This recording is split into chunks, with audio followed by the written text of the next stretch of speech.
All right, and we're live in 3, 2, 1. The winery has assembled. Hello, Internet. So, yeah.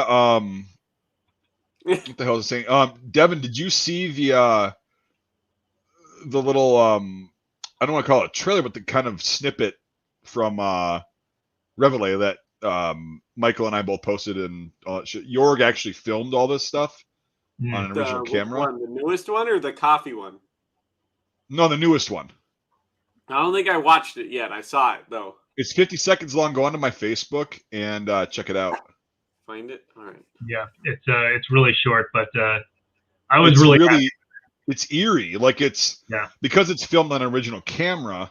Yeah, it's filmed on original 8mm with a camera from World War II, so it's about as authentic as you can get. Yeah, and Jorg did that. Don't make that stuff. Yeah, well, they don't make it. No, Jorg has to get very special film, and yeah, he was at the event we were at. He was walking around. He did that at Rockford too, but we weren't there. But at the event at Doug's place, he was just walking around with this camera and got some really cool footage.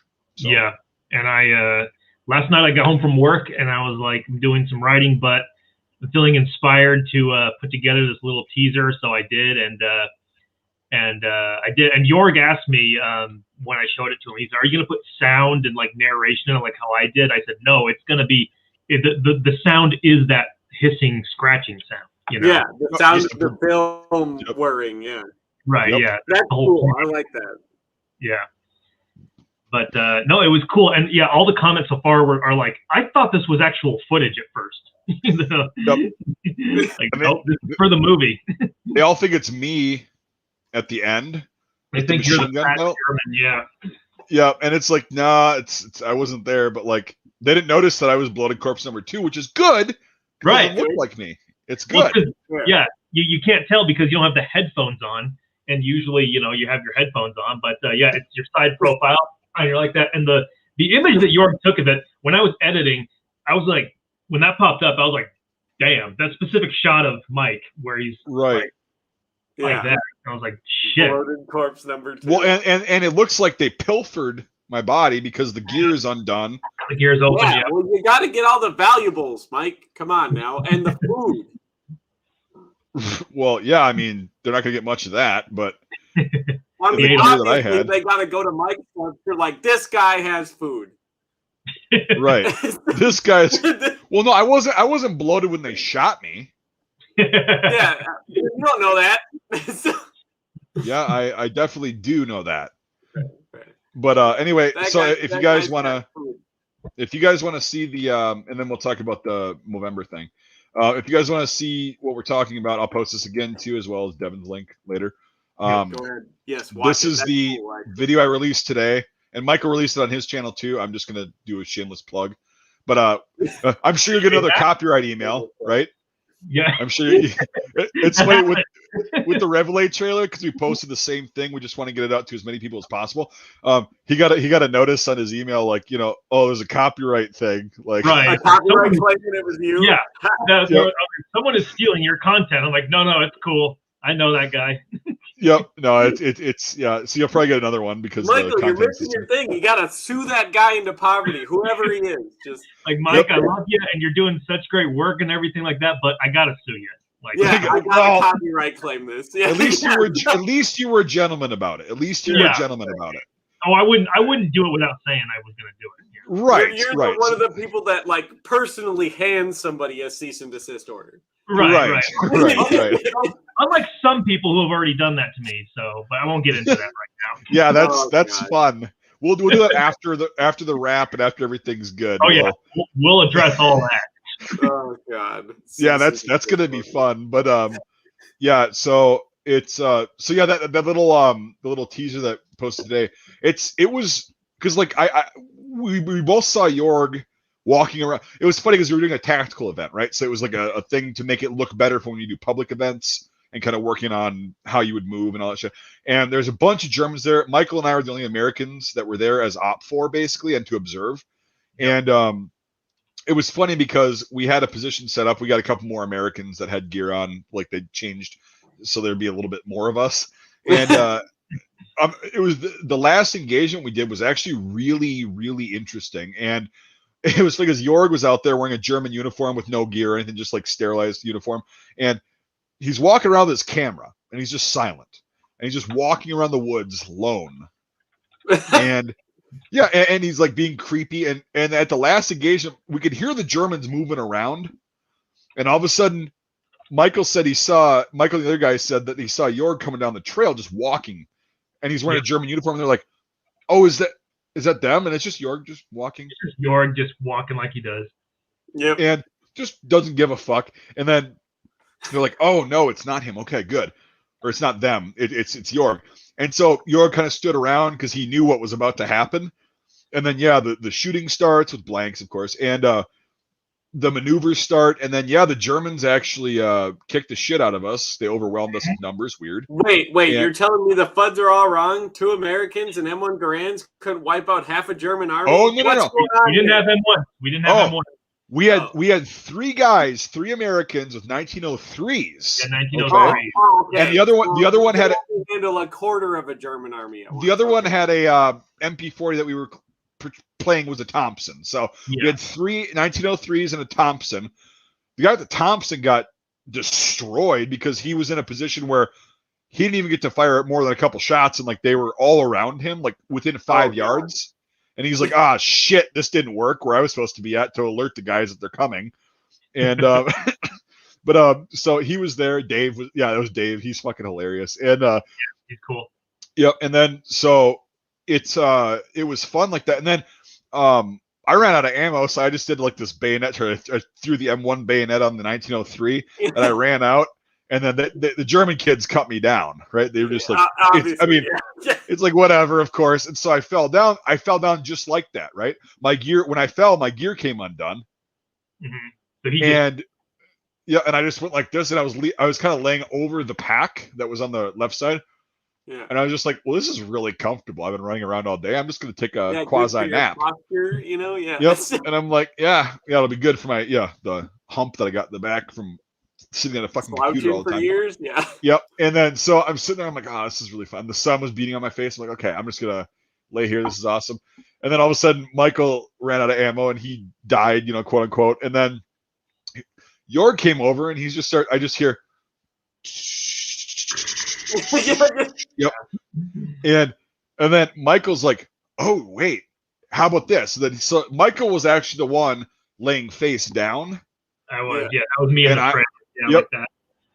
Mm-hmm. Yep. Well, you were right next to me. Like you were laying face down because it zooms over and you can see like whatever. But like I was the one that was laying like because both of us have seen a lot of stock footage of like German films where they look at the dead Americans or the dead Brits or whomever or the Soviets, and they're not in great poses. Like when you die, it's not really like you're going. No, you die in like terrible, horrendous. Yeah, all out or like crunched up. That's what Michael was. He was just like it looked like he got cut down by like 5 or 6 bullets from an MG42 and just fell, and he was done, and he was just sitting there trying to move, and he couldn't because he was paralyzed. So he was face down. Last little muscle contractions in before you die, so you just crunch up a little bit, and then I was already fired. Yeah. Right, both of our helmets were off, so it's like that the Americans rarely wore the chin strap, and so both the helmets were off, and you just see that, and that's where I'm actually in the film, not the end. You're not the guy at the end. Right, and so, but it was a really cool time, and then Jorg just knew where to be.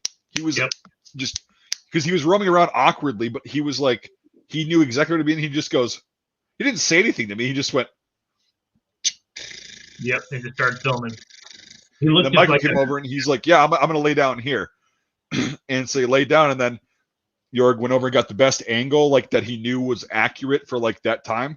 Mm-hmm. And Jorg's a fucking genius with angles and how to film things like original. Well, I mean, he is the camera guy, so I mean, he's good, yeah. Yeah, he's fucking great. And then but he didn't say a word. Or actually, no, he said to me right before, or as Michael was walking up, he goes, "Blooded Corpse number 2, doing great," something like that.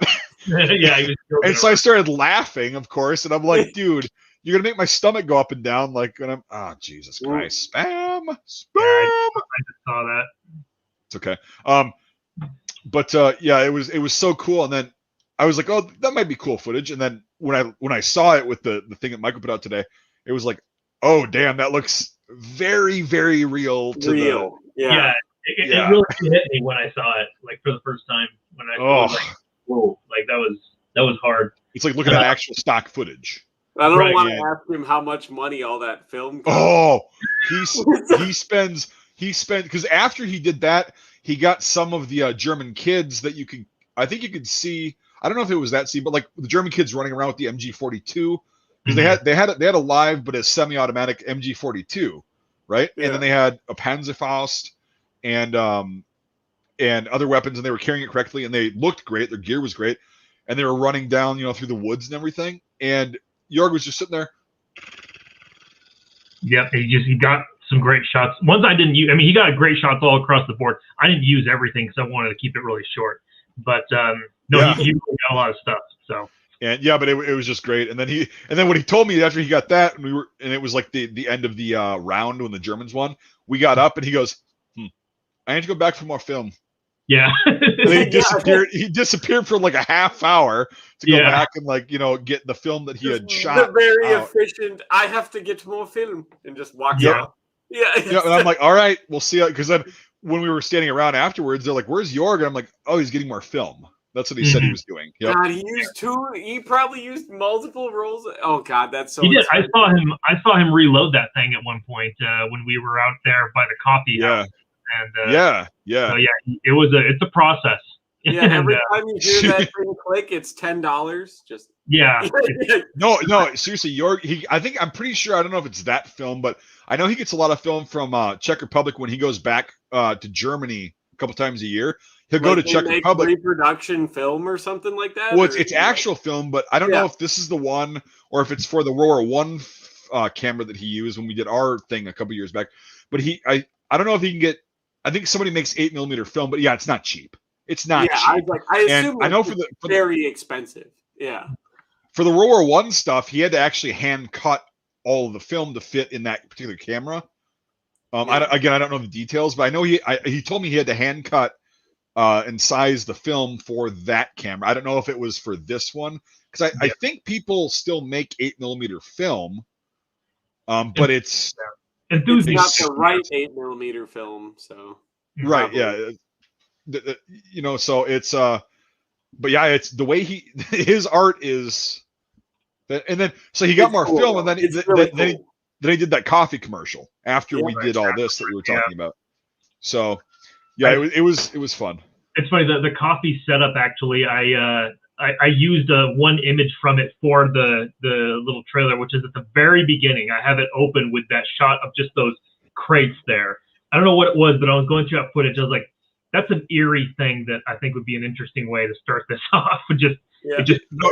Just started off with Brander at the Schuster tent. Right before that, go back and watch it. Right before that, there's just this like 2 to 3 second shot of these crates and nothing else. It's just it's a really interesting image that I want to do that right now. Yeah, it's right after it says 1943. Oh, that's what that was. Okay. I thought it was like a trench, kind of like a background. No, it's wooden crates. And I just thought there's something about that with the silhouette of those trees that it just starts off with this, and it's like, it feels like, you're in purgatory or something, I wanted that song from insignificant Sinister. Something, That song from Sinister, Gyroscope. I wanted that to play. How fitting. That is a creepy song, but it's it's kind of what I was looking at. I was like, that's interesting, but and then because for everybody that I was saying to as many comments on both of our videos, like it's possible, like they're like, it looks so real, like Hollywood doesn't get that right, and I'm like, it's because they don't use an original. And that's why I asked you, like, what camera did he use? I don't have a fucking clue about that. Bolex H8, Bolex H8. Bolex H8 with 8mm film, and that's, the fact that thing still works as well as it does. It's literally like, okay, he's filming things. We know how it looked. Yeah.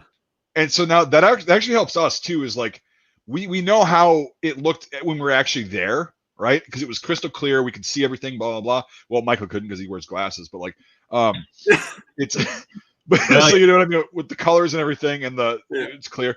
And then you look at that portrayed on film and it's like, that's why I love people who colorize film and videos. Mm-hmm. Yeah. It's like, you have to know all these details about what color everything was. And it's still not super clear. Like, you know, we're in what 1080p is what the human eye can pick up.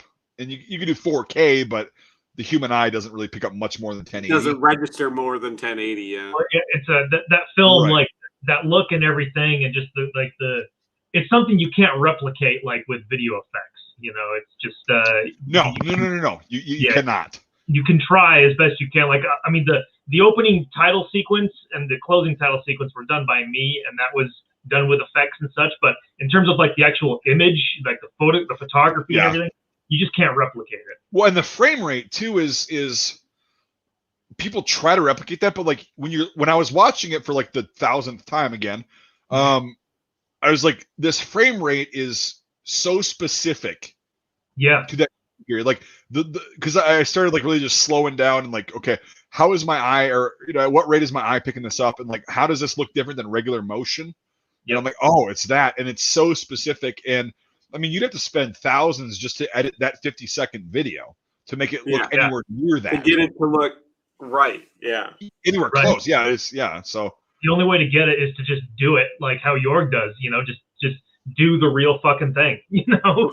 Do it. Pay the money for the equipment and the exuberant amount for the film. Develop it yourself. You know, digitize it yourself. But that's a lot of work. But it's a labor of love for him. Like that's the thing is when I met him, that's kind of like how we liked it. Exactly. That's the thing is like when I met him at Rockford, we just started talking and he's like, that's my kind of thing, and I like doing it. He had all these cameras. And he was like, yeah, I just like doing film and classic film and all that stuff. I was like, that's and like I thought I was like, Jesus, nobody does that. Yeah, it's a real niche thing. It's real cool. Yeah, it's real, real niche. And it's like, okay, so we started talking, and then you know, the relationship developed from there. We've been friends for like just what 6-7 years now. 7 years. It's just and it's snowballed from there with now Burned and so. Well, it's awesome. But like, again, I'm just the filming. I love the original. The film. Because again, I was on the original film that he had from 1917, and seeing that was surreal. I'm like, holy shit! Like this is. Yeah, I saw that. Yeah.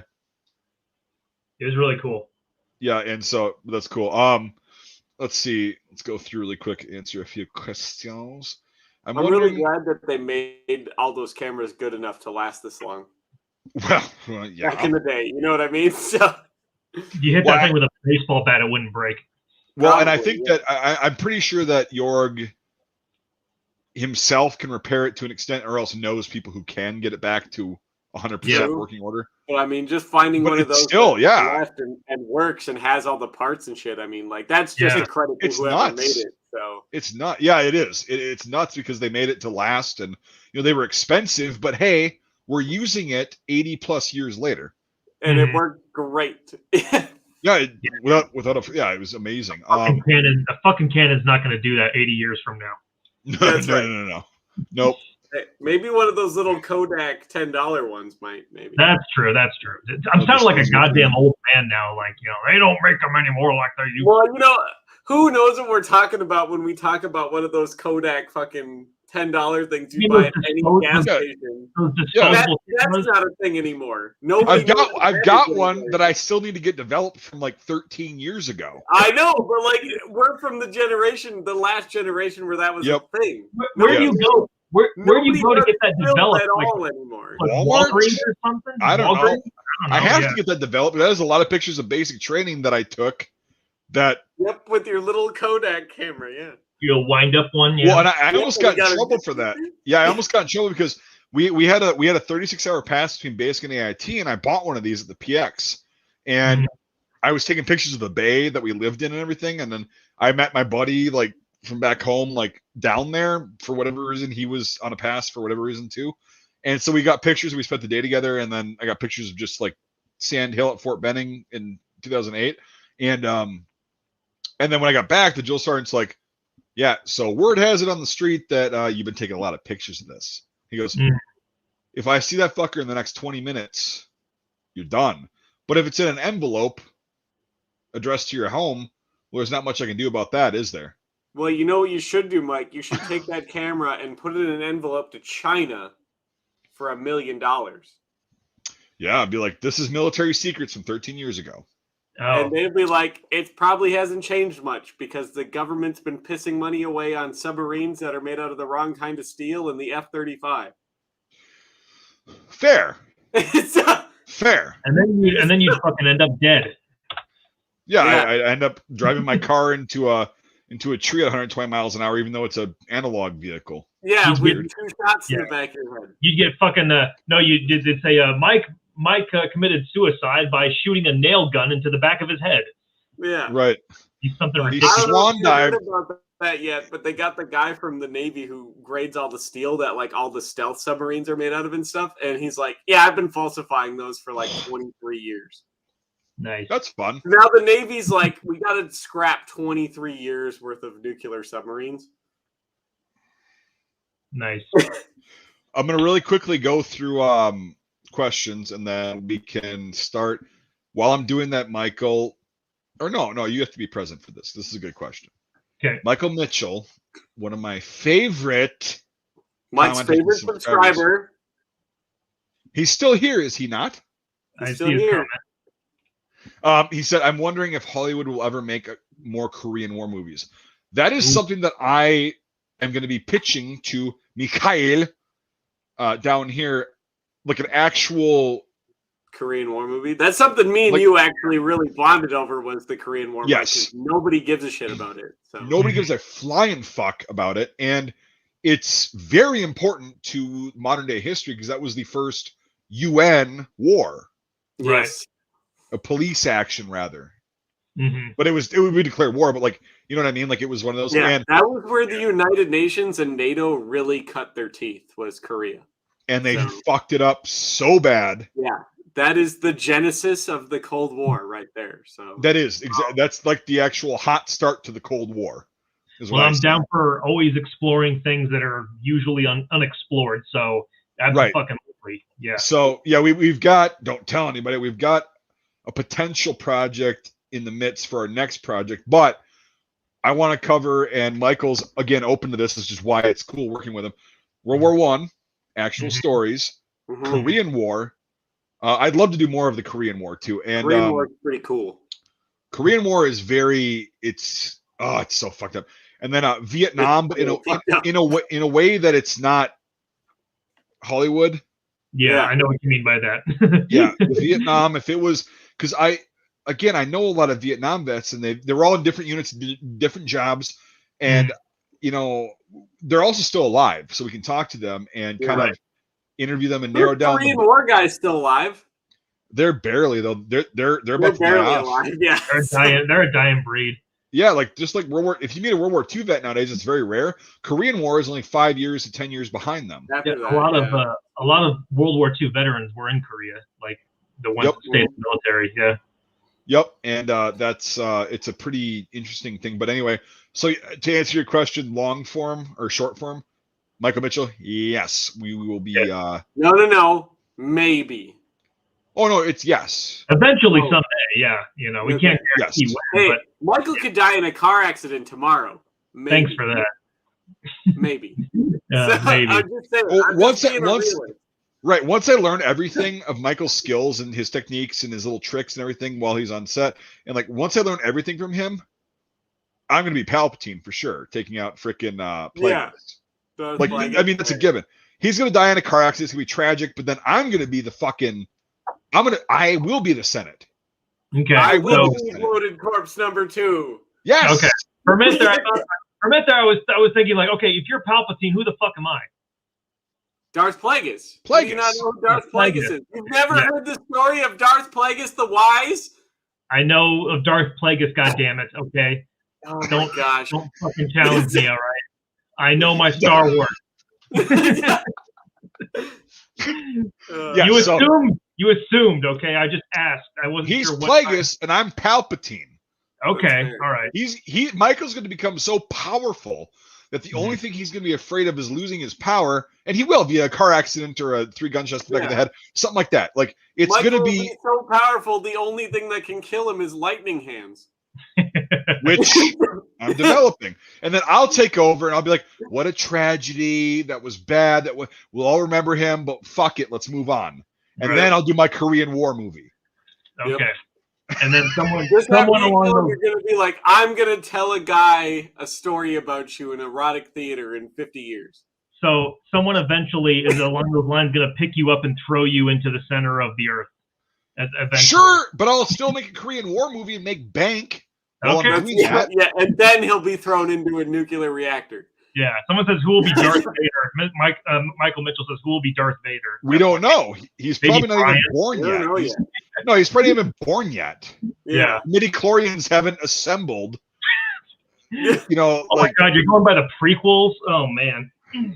Oh, my goodness. Well, I mean, Plagueis and Palpatine were the ones who orchestrated the midi-chlorians and fucked it up, and they got, Anyway, basically, because when they created Darth Vader, they basically shot their cum out all over the galaxy, and is basically what happened, right? And Shmi ended up being the, Mary per se. Right, Mary. And so they impregnated a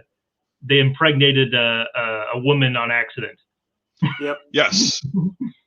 And Shmi ended up getting sold.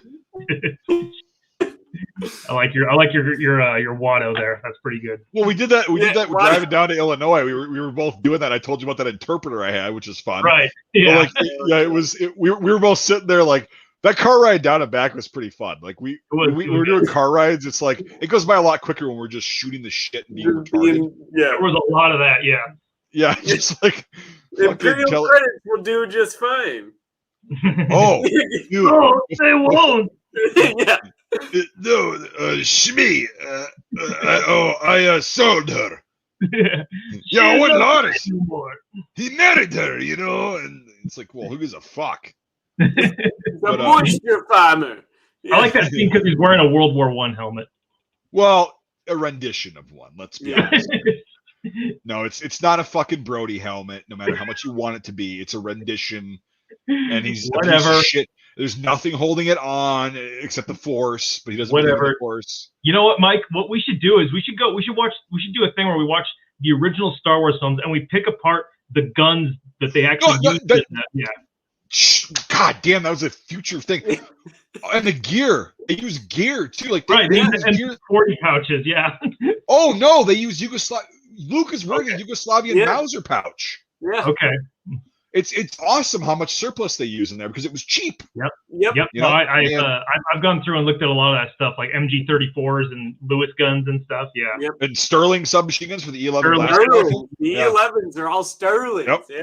And so, but okay, one thing I wanted to tell the audience before we get into like the actual debunking some myths is the story of our truck stop on in Roberts. When we were almost to the cities on the way back.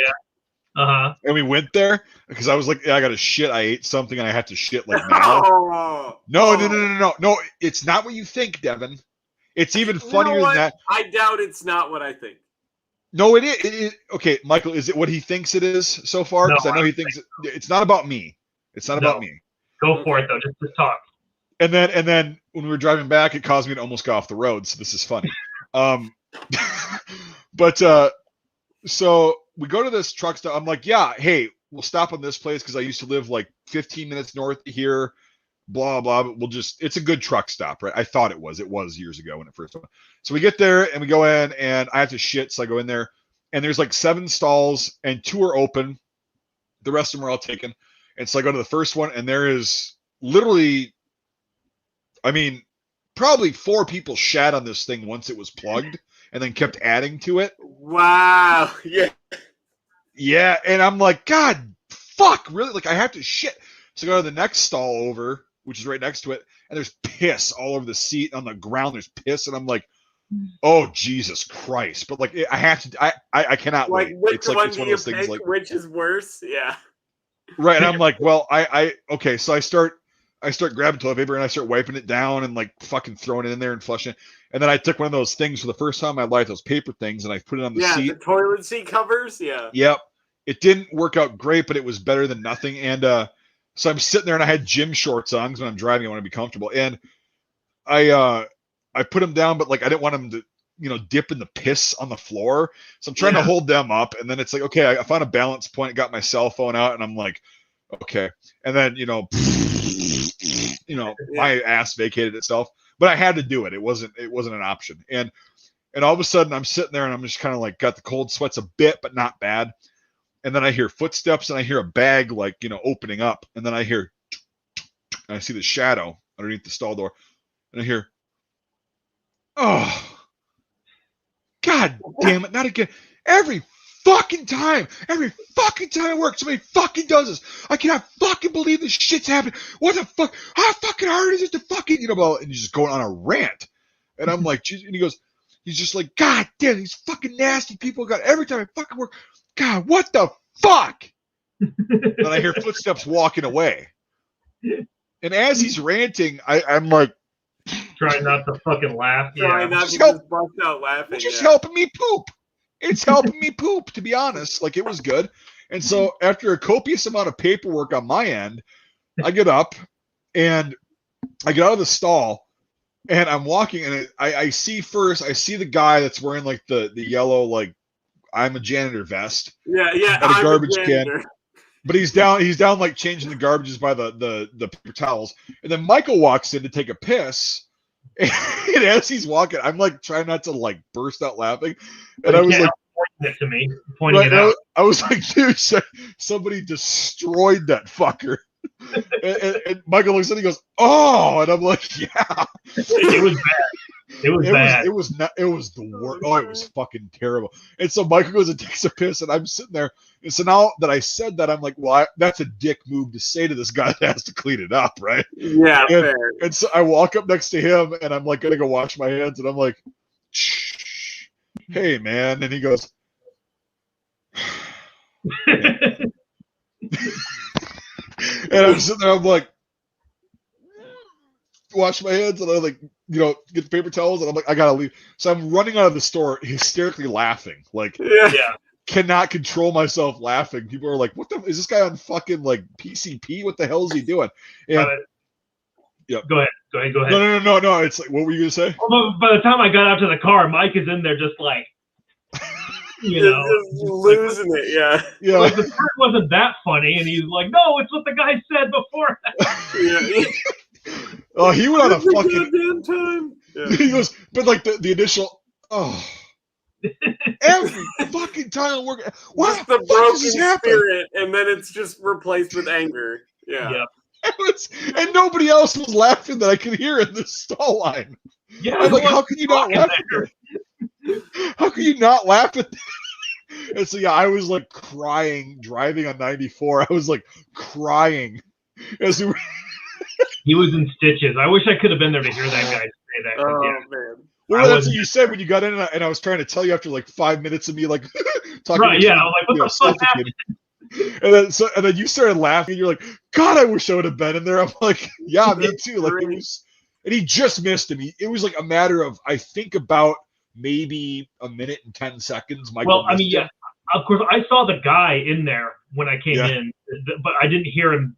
Go in there and be like, "Fuck," and see that. So I just walked in, and you were like, "Check that shit out," and I'm like, "Oh God," Oh God! And I started laughing more. Like, they destroyed that fucking thing. Oh God!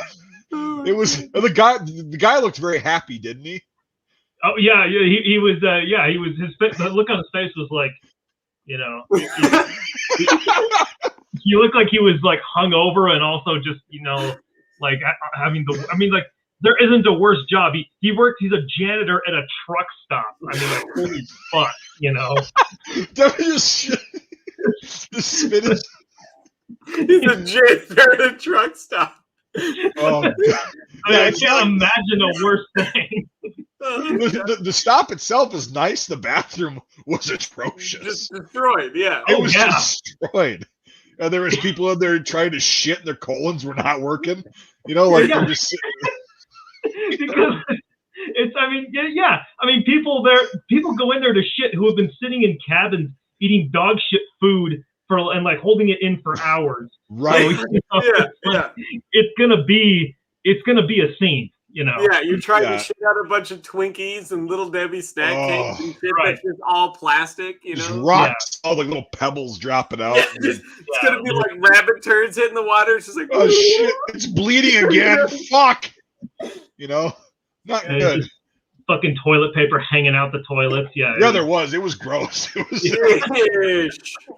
Well, imagine my feeling. Like I have to shit now, and I walk in. I'm like, okay, thank Christ it opened stall, and I'm like, nope, not even gonna weigh that option. Yeah. The next one, please let it be better.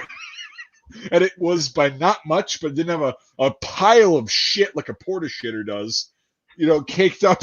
Yeah. And the toilet. God bless that. God bless that janitor because someone's got to do it. That's right. But he deserves a medal. He was so. I'm sure he got a lot of complaints, and the managers like, you have to go in there and see what they're complaining about. Because when he first came in, he did not do anything. I heard the wheels, and I'm like, what the fuck is that? And I hear the plastic bag. I'm like, oh, cool. Fucking somebody's in here to unclog this. And then he comes over and just does his rant and walks away from it and starts doing the other things first. Yeah, he's like, I'll give that a minute to simmer. Oh, let that marinate just a little longer. Yeah. God, it was so unexpected. I'm just like, for whatever reason, we could have made it to the cities, but I'm like, I have to shit now. Here's a truck stop.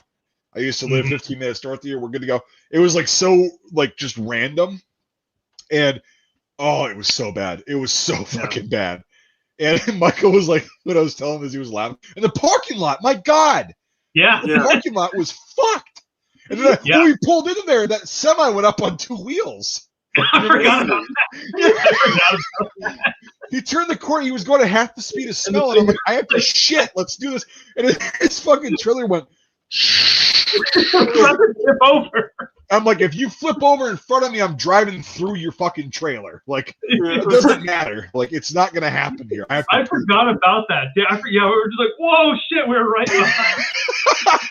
Oh my God. God, it was a pretty fun car ride. And then we get there and it's like, well, life's going to give you some experiences here, buds. Yeah. And, Christ. It was good time. All right. Anyway, Michael, why don't you figure out some kind of battle or something that we should debunk? Well, I sent you that video last night, which is fucked. Well, there's actually a comment that I think you should address, Mike, when you come back. I will when I'm back. I got to go pee, and then I'll be back. I'll line some stuff up. All right, and then I'll address that comment, and then we'll go into Michael's suggestions, and we'll start talking about history. Cool. Perfect. Less poop stories, even though they're fucking hilarious. Like they are hilarious. It was fun. It was not at the time, but it's not at the time. No, I had to shit. Whatever. But anyway, be back in a bit. You missed a lot of shit. Yeah, it sounds like I literally missed a lot of shit. That's what I mean. I was speaking in literal terms there. So what are you doing tomorrow? It's Armistice Eve, Michael. What are you doing tomorrow? It's Armistice Day tomorrow. I'm going to be I'm going to be writing my script, continuing to do that. So that must have something to do with war and armistice and love and peace and whatever else you want to throw in there. Yeah. What about you? I'm gonna wear this hat to work tomorrow. Really? That's right. Hell yeah, that's awesome, dude. So that's how. Well, it's supposed to fucking snow tonight, so it's gonna be cold anyways. So I'm like, well, I'll wear just the itchiest wool fucking hat I have. That thing might, if it gets wet, it's gonna fucking shrink though, right? No, this is like Surge. That stuff doesn't shrink because it's made out of fiberglass. Oh, okay, I see. Interesting. But it's the 1915 pattern cold weather service dress hat. Very cool. It's very heavy. This thing weighs like as much as a helmet does. Really? It's a lot of wool. It's a lot. So, is it just wool, or does it have like shit inside it that makes it heavier? Nope, there's nothing in it. It's literally the bill is just wool. The whole hat's just wool. Jesus. Okay. Huh. Yeah, except for the little badge on the front. The whole thing is just 5 pounds of wool. 5 pounds of wool. That should be like some kind of book or something. 5 pounds of wool. 5 pounds of wool. Right. The beginner's guide to the Commonwealth stuff. The Commonwealth of shit. Yeah. Right. Yeah. They called this hat the Gore Blimey. Perfect. It was literally called the 1915 cold weather service dress hat, but nice. Everyone called it the Gore Blimey because you would be like, you'd go outside and be like, Gore Blimey, it's cold out, and then you put your hat on. Is that that? I mean, I've heard Blimey, of course. Is that the old long way of saying that? It's like, God damn it, it's fucking cold out here. Right. Okay. What it is. Yeah. So. Funny shit, man. But I love that everyone's like, it's the Gore Blimey. It's the very I can't speak English because I'm from the like slums of London English. Blimey. Last time I heard that recently on some fucking thing on YouTube, where it was some British guy who was like a reenactor or something, or he's like a restorer of some kind. He's a little short, fat guy with glasses. I forgot his name, but it was like clearly staged, everything this guy did. So, but that's not cool, then. Come on now. One of those fucking things. Well, I saw a thing. I forgot his name. I'll look it up. But he was like restoring a Panzerschreck, and tube. Well, it was like, I guess, like, again, this is really like staged, and he found this wreckage, like, out on a field, and it's all rusted and everything. And he doesn't do it himself. He has his guys do it. And then and then they did this video where they're shooting it, but it's clearly fake as shit. And they're like, it's like you can see the wire coming out of it with the fireworks. Yeah. So, like, they shoot a little like box or something, and it like explodes in this fireball. It's like, no, dude, like there's no fire behind it. It would just, it would like rip right through it, and then like you'd see a big, dirt geyser. But fucking dumb. No, I forgot what the fuck was that guy's name. My friend Brian, who Mike knows, actually saw him at an event one time and saw him filming shit. What the hell is this fat fuck's name? That narrows it down. What is this? Why do you need a bloated corpse number 3? Yeah, we need bloated corpses everywhere. The show that he runs is called Combat Dealers. Combat Dealers. I'm already out. Yeah. His name is Bruce Compton is his name. Little fat fuck. So if you're watching this, sorry, but let's call a spade here. Yeah, meanwhile, he's just making a Panzerschreck out of like freaking sheet metal gutters he got from like Menards. Like, well, I mean, dude, he would use PVC pipe at least. Come on, let's be honest. Fair. It's probably cheaper than aluminum gutters, to be fair. Yeah. Aluminum gutters are expensive. You fired an actual rocket out of PVC pipe, that thing would shatter in a million pieces. You'd be surprised. It would just be the modern rocket launchers are literally made out of fiberglass with like rubber ends. Modern day, accidentally shatter it when you drop it. Modern day, I'm talking about like an 8mm, an 88 from World War II. One of those rockets from a Panzerschreck. Yeah, the AT-4 is like what? That's 105 millimeters, and that's a fiberglass tube with rubber ends on it. Like that's literally. Well, no, there's steel or at least aluminum reinforcement. Like it's not just fiberglass. That's what the main body of the rocket launcher is made out of. So you're saying they just go to Home Depot and then make their rocket launchers out of. Well, I mean, to be fair, unlike the Panzerschreck, the AT-4 is meant to be shot once and you throw it. It's disposable. Yeah. Yeah. So, I mean, you can reload it up to 4 times according to the manual, but by then you're like melting the rocket launcher. Right. So, one thing before we get going, I forgot to mention again, Devin's Movember campaign.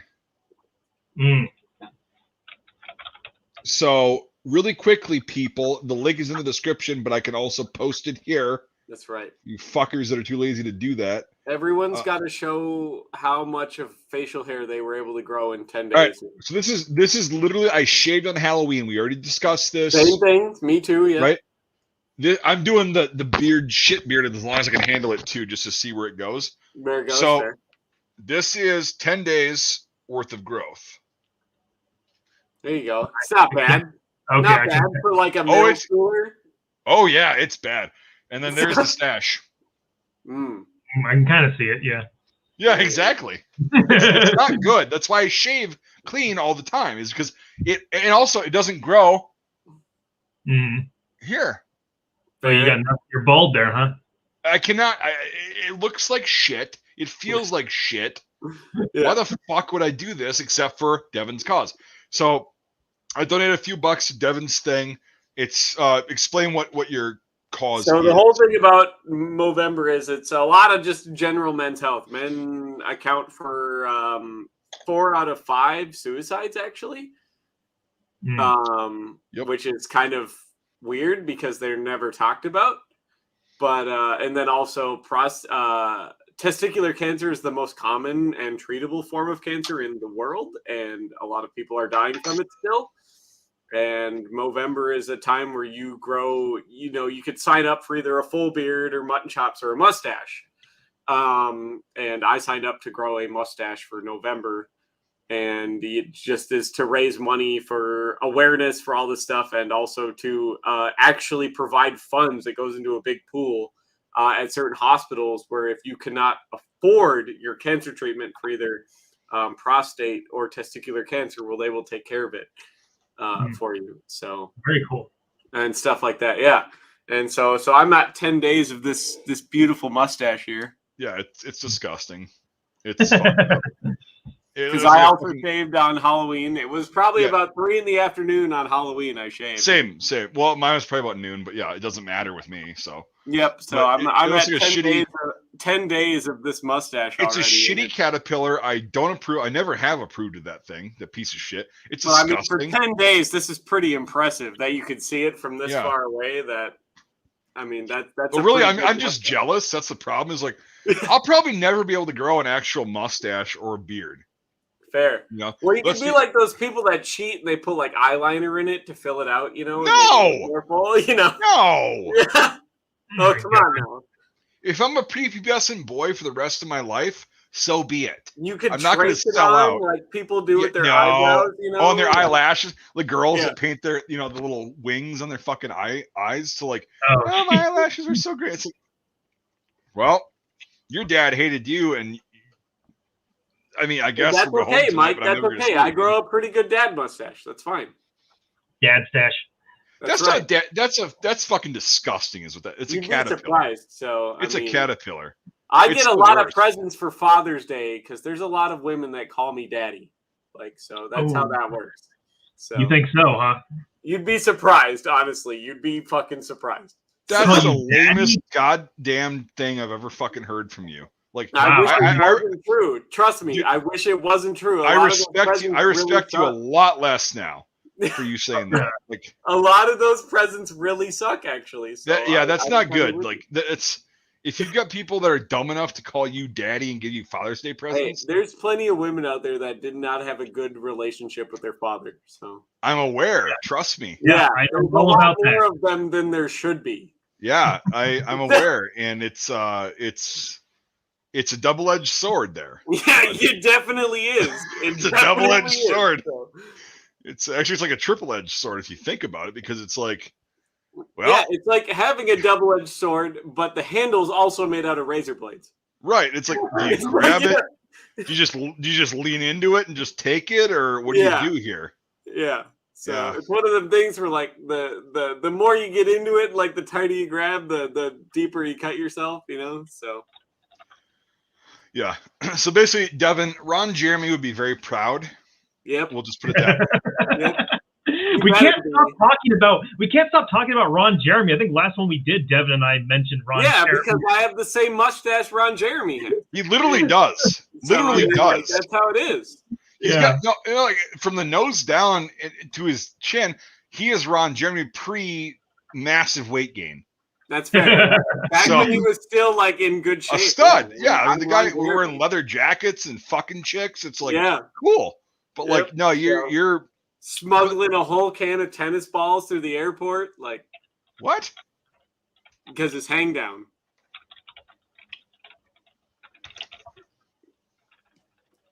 That's a metaphor that you poorly executed.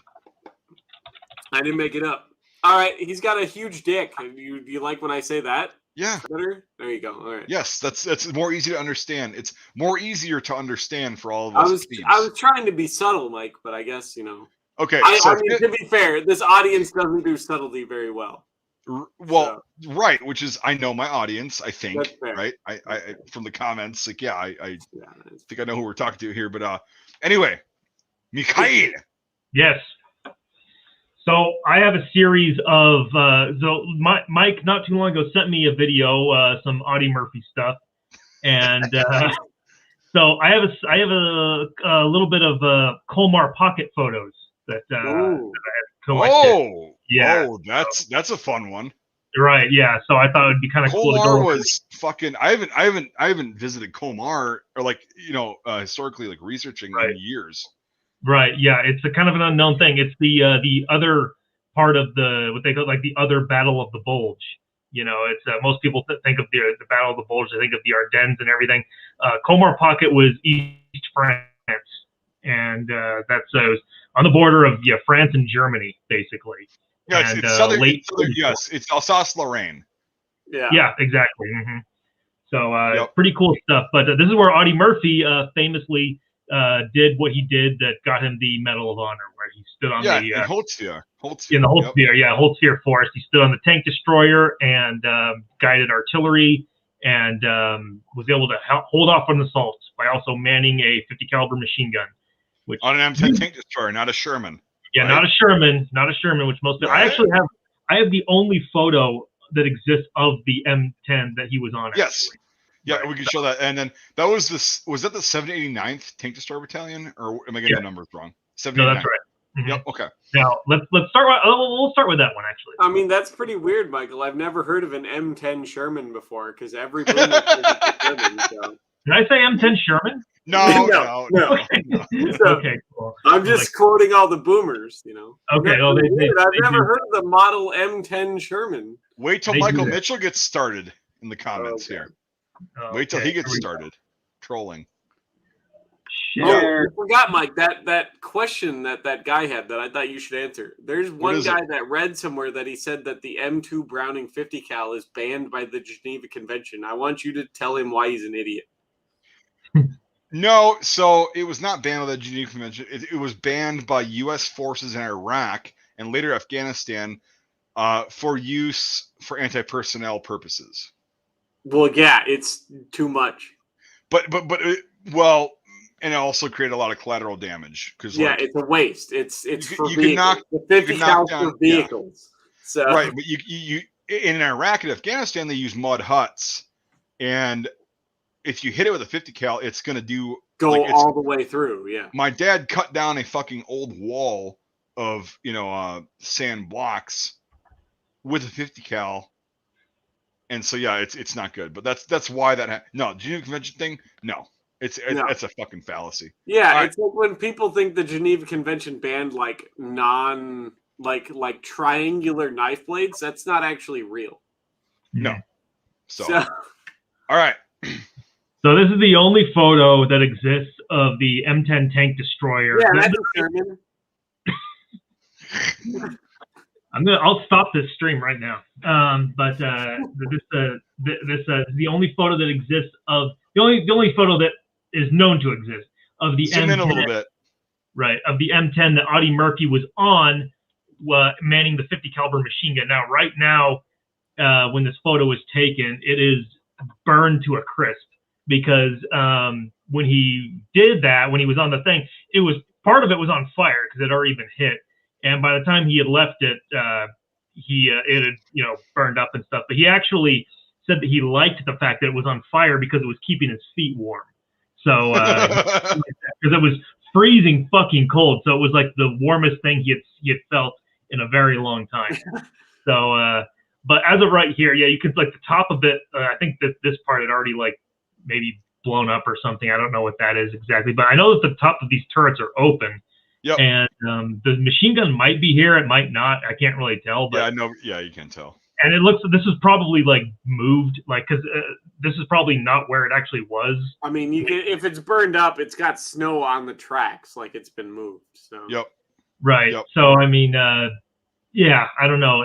But it's interesting the fact that this is like one of the only photos of the actual tank destroyer that he was on when that happened. And a lot of people love to say that like, yeah, he was on a tank and he held off German tanks while he was on that thing with a machine gun. It's like the machine gun actually didn't do a whole lot. He was able to eliminate some infantry, but he did not hold off 6 German tanks with a machine gun. Machine gun makes everyone keep their fucking head down, so they're right.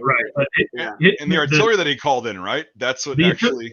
He was on his He was on the telephone. Yeah, the artillery that he called in actually had way more effect than his machine gun did.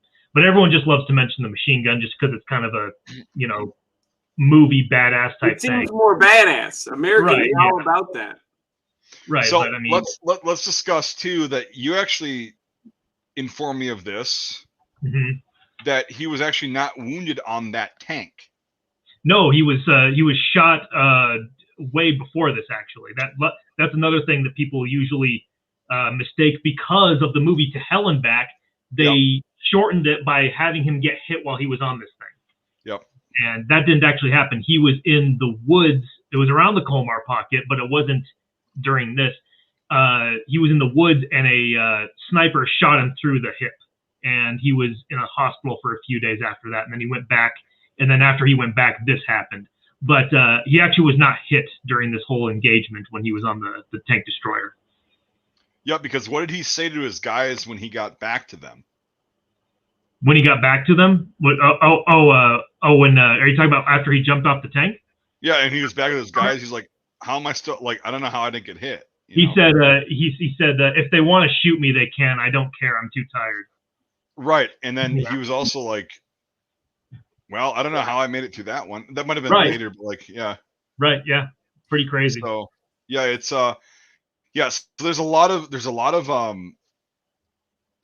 misinformation around what he actually did, and what he did is like still. I mean, obviously, the Medal of Honor warranted because it's still insane. But let's keep to the truth here. Let's not try exactly. So he did that, and he did tell his guys to get the fuck back into cover, and they were in the woods at that because the destroyer was right up next to the tree line. Yep. And the guys were like way back in their foxholes in the tree line, and he told them to stay there. And that's where he went back when he jumped off the tank destroyer. That's where he returned, and he said that when he did, he jumped off and he just walked back. Basically, he didn't run or anything like that. He just walked back because he said he was too tired and just had it at that point. Yeah, he's done at that point, and So pretty damn cool though. Yeah, I mean, still but it also shows like this hero that they all paint, everything. This this not unstoppable force. He was done at that point. Like he didn't care if he died at that point. He was just done. Yeah. Fully checked out. Right. So I'd have to look it up, but I know the name of the German unit that attacked the area, but this right here is a photo of the specific German unit that partook in that action at Holtzwihr right here, and on top of a Sturmgeschütz. Yep.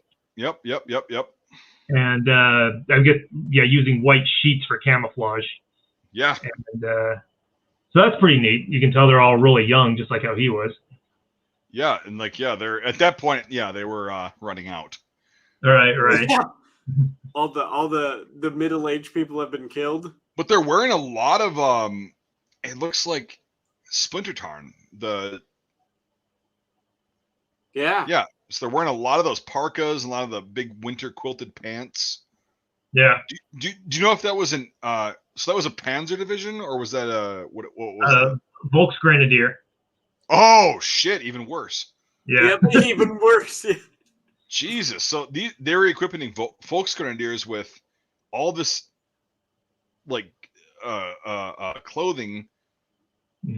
What's up with the armbands that they're wearing? Is that to identify?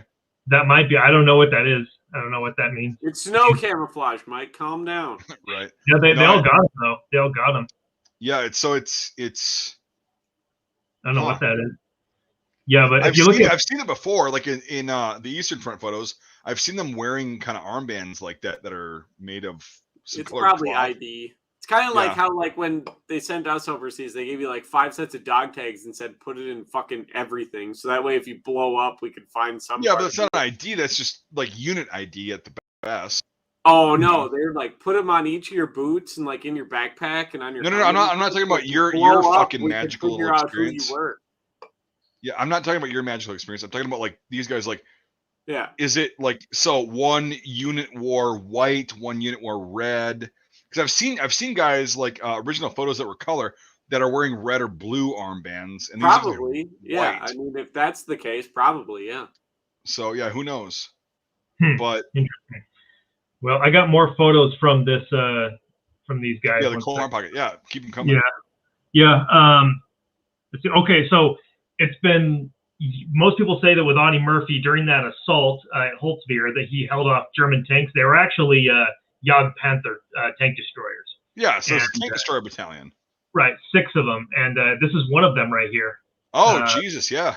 Oh, that was a badass tank destroyer. Yeah, like, the Panther was probably one of the best tanks the Germans actually made because the Tiger was way too expensive and too heavy. Well, yeah, but the Jagdpanther was like.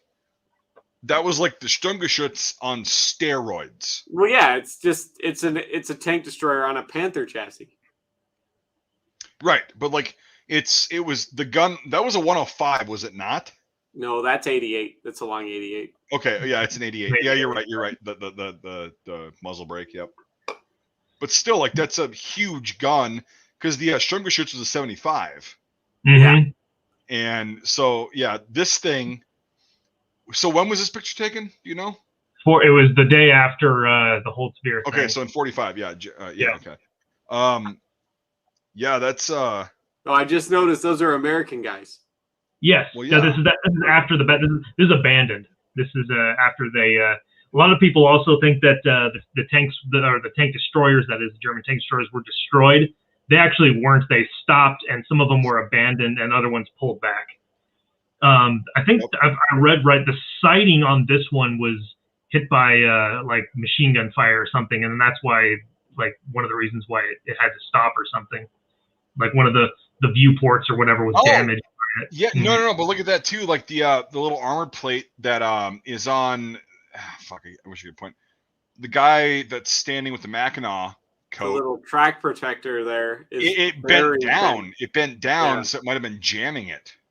Yeah. Well, no, it won't because they're going the other way. Never mind. Yeah. Still pretty crazy. They would have been making a sound at least, and they would have probably been like, "Oh shit, we got problems," And even though it wasn't like a detrimental thing, like they could have just been like, "Get the fuck out." These things, you can see the doors are open back here. These things too are pretty easy to get out of. I mean, like if you really had to, like you don't have to get out of the turret or anything like that. No, you just the doors in the back. Yep. Slide out. Yeah. So. Yeah. Like, fuck that. But that's pretty cool. And then you have it was like a Sherman and then another M10 back here, it looks like. Yeah, that. Yeah. I don't know. Yeah, it's got the little thing on it, but like, no, it's not an Easy 8. Never mind. So yeah, it's an M4A1. Looks like. Could be an Easy 8. I think this right here is part of the turret or something. No, that's like the thing that they held their guns. Well, I don't know. Yeah, it's hard to tell. Yep. It also looks like it might be painted white. Yeah, whitewashed for snow camo. Yeah. Yeah. Yep. So that's pretty damn cool. One that's let's see, I'm looking at more of this shit. Oh, here's another photo of some of the guys from around Holtzwihr. Looks like they're on top of a Panther tank. Panther, yep. That's a Panther for sure. It's kind of an unclear photo, but still nothing but whiteness all around. Yep. Yeah. That's kind of cool. They're all bundled up pretty well. I like that. Yeah, well, yeah, they want to be close to each other. Well, they learned that, when they want to be close to each other. Well, they learned that, when they didn't get all the way through Russia before the end of the summer, that maybe investing in winter clothing was smart. Right, and then you got the cog or the wheel. Yeah, on the tank right there. On the tank right there, like the spare the spare suspension wheel. Yeah. So I don't know how accurate this one is, but this is apparently some German booty tanks, Shermans with German crew inside them. Yeah, they got desperate at a certain point. I know they captured a couple of those tanks, and yeah, they captured British tanks too and pressed them into service as well. Yep, I've seen photos where they have Hakenkreuz painted on them. Hakenkreuz, but yeah, it's the Germans at that point were pretty fucking desperate. Like it's like, well, most of our armor's been destroyed or it's bogged down. It's just inoperable. I've seen a lot of photos of that where they capture tanks, American, British.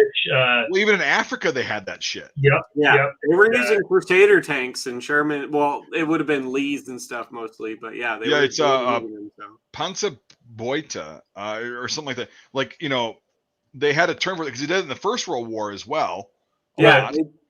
Tons of British Mark 1s and Mark 4s were captured. Yeah, I've seen photo. I saw a photo one of a Sherman, and it had you could tell it was just done with a hand, like it was by hand painted on there. Yeah, paint the was it how's it pronounced, Mike? Hakenkreuz?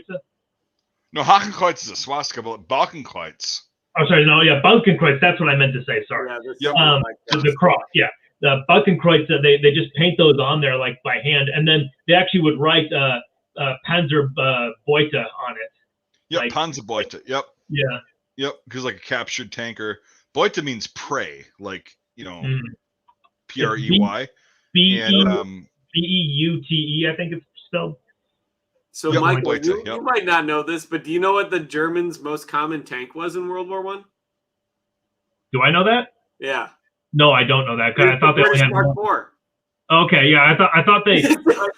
I've only seen like one German World War I tank, and it's like that giant fortress-looking thing. And the A7V was their first tank, but they actually captured more British Mark I and Mark IV tanks and pressed those into service than they actually made their own. So. Yeah, because their tank, the A7V, sucked.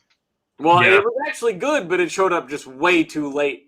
It was way too resource heavy to make. So again, they went with big fucking vehicles that were slow moving and susceptible to problems versus the mass produced, less quality tanks, but they were faster.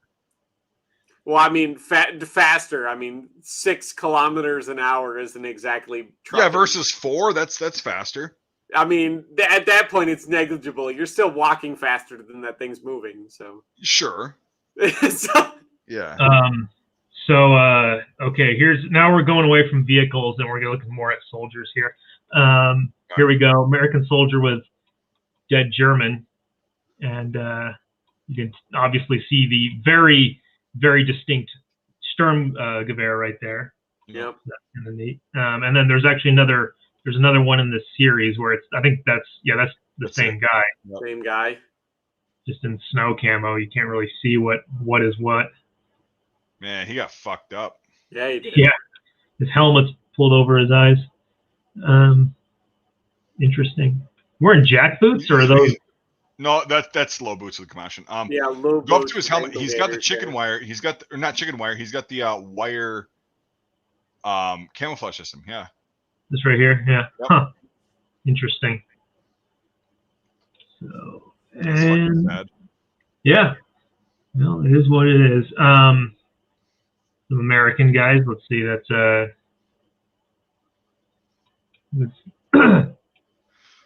Browning machine gun here. 1917. The Colt 1917. Look at that beast. It's not a Colt. Right. It's a Browning 1917. Browning, but they were all made by Colt, so.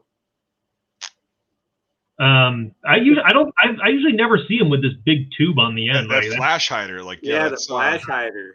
Okay, I usually never see them with that. That's pretty either. Cool. Yeah, that's interesting. And it's you guys might be able to tell me if I'm wrong here, but I've heard that the Americans during this time, they actually they didn't have an actual like snow white camouflage helmet cover. So Correct. all those helmet covers, that you see are like bed sheets from civilians that they would Correct. put over their head. Yeah. That is correct. Yep. Right. That's pretty crazy. Yeah, that's weird. I haven't seen a 1917 with a muzzle cover like that outside of the Korean War pictures. Right. But like, yeah, that would make sense because they might have come out with this in 44 and 45, and then it just went over to Korea because they're like, yeah, it's effective. They sent a lot of those to Korea, the 1917s, because they worked better in the cold than the 1919 did. So right, yeah, because it's you just couldn't fill the jacket up as far. Yep. Freeze. Yeah, the thing would blow up if it got too cold. Yeah. See, honestly, for a fixed machine gun position, that is a better option than the 1919 A4. Yep. It really is, because you can sit there and fire forever. It's much more stable, and you could always throw more snow into it or something, and it'll keep running for forever. Yeah. Yep. Well, in this environment, you wouldn't have to worry about overheating, which is pretty awesome. No, you would. Surprised. Those things would get white hot and blow up. No. I mean, like, absolutely, yeah, you do. But like, I mean, you got snow all around, so you can just stuff water into keep filling the water jacket up as it evaporates. Yeah. Right. Sure. Yeah. Because the hot water would be going through to the can. Right. And then you're in fucking like Tunisia with this thing. Like, you've got to be careful. You know. Good luck. But that's pretty awesome. And then guys reading a newspaper again with improvised white helmet covers. Bed sheet helmet covers. Yep. Yeah. That's. I used to do that when I was a kid because that's what I learned. I actually learned that as a kid. They did that because they just used sheets and they're just cooking food in a ammo can. It looks like, which they were told not to do. Yeah, they were told not to do because it had lead paint on it. It's pretty good. And it looks like American newspaper or maybe British newspaper. It's in English. It says Frontline. It's so blurry. It says Frontline on it, but I can't. I'll have to. I mean, theoretically, we could find this issue right here by looking at this image. And read it all, yeah. For sure. Yep. Maybe someday. All archived. Well, I used to have this one subscription that some group of people went and they archived newspapers from all over the world, going all the way back to like the 1800s, whatever they could find, and you could look it up with like search words and stuff, and like dates, and get every issue and read it all. They like scanned it in digitally, So that exists. If you want that as a resource, you could probably find that exact newspaper, every single page of it. So if I ever need to, I will. So I'll leave it at that. This one right here is kind of interesting because there's like a shitload of logs hanging out the back of this vehicle. I don't know what that's all about. Oh, yeah. That's one of those fucking... I've actually ridden one of those. No shit. Oh, really? Yeah, it's... what the fuck is that called? Maybe someone in the chat will say something. They're really rough driving. Like, they're horrible. I'm sure. Oh, the guy's got okay, so the guy in the back has a mountain rucksack on. This right here? Yeah, I have one of those. It's a mountain rucksack. Yeah, that's the 43 pattern. Yep, and then he's got the guy in front of him has the 43 shovel. So these guys have 45 gear. Yeah, okay. Huh. That's really early for this in the Colmar pocket. It's like early 45. Yeah, but the 45. Well, I mean, if these guys came from Italy, it would make sense. That's where all the mountain equipment and shit like that, and all the 43 stuff went first was to Italy. So Italy, southern France, and then to here. Yeah. Yeah, and it's like so, but the guy 1, 2, 3. The guy second from the right up. No, left. That guy. He's got a 28 pack on. So he's probably been around a while then, if he's got that. With a pack tail. Tail. And then the two guys to the left of him also has the pack tail. Also has that, yeah. Fuck. Yeah, those guys probably have been around a while and their equipment hasn't worn out yet if they're still using that shit. So that's impressive. Huh. Crazy. Yeah, I'd rather have the M43 pack. Fuck that series of straps and flaps. Fuck that shit. So here's another photo of we can just do equipment shit. I like the way this guy's walking right here.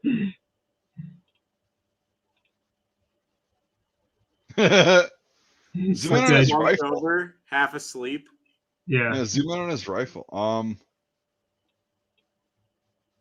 Looks like a fucking Ross stock. It An does look actor. like a raw stock. Huh? What's a Ross? What?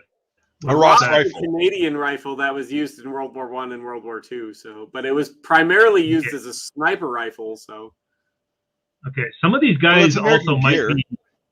Some of these guys though might be French units in American gear. They went to give the French the Ross, but no. they okay, so let's go over to the other guys because that's American gear that they're carrying. They're wearing wool overcoats. Right. The guy's got a. It looks like a gas mask bag right there, like the second kind or. That looks like a fucking World War I French bread bag. Yeah, that looks like the. What the fuck's going on here? Okay. Yeah, there's a lot of equipment that isn't adding up in these pictures. This one Well, specifically, like I you said, see that guy right there in the center of the picture, he's got the big zoom in on that over the bag too. So okay. yeah, so it's the same bag. What the hell was that? So it's a U.S. bag. I was incorrect. But then that square bag, what the hell is that? no idea. This stuff right here or this right here. That right there. Yep. Yeah, I don't know. Well, like I say, a lot of a lot of French and U.S.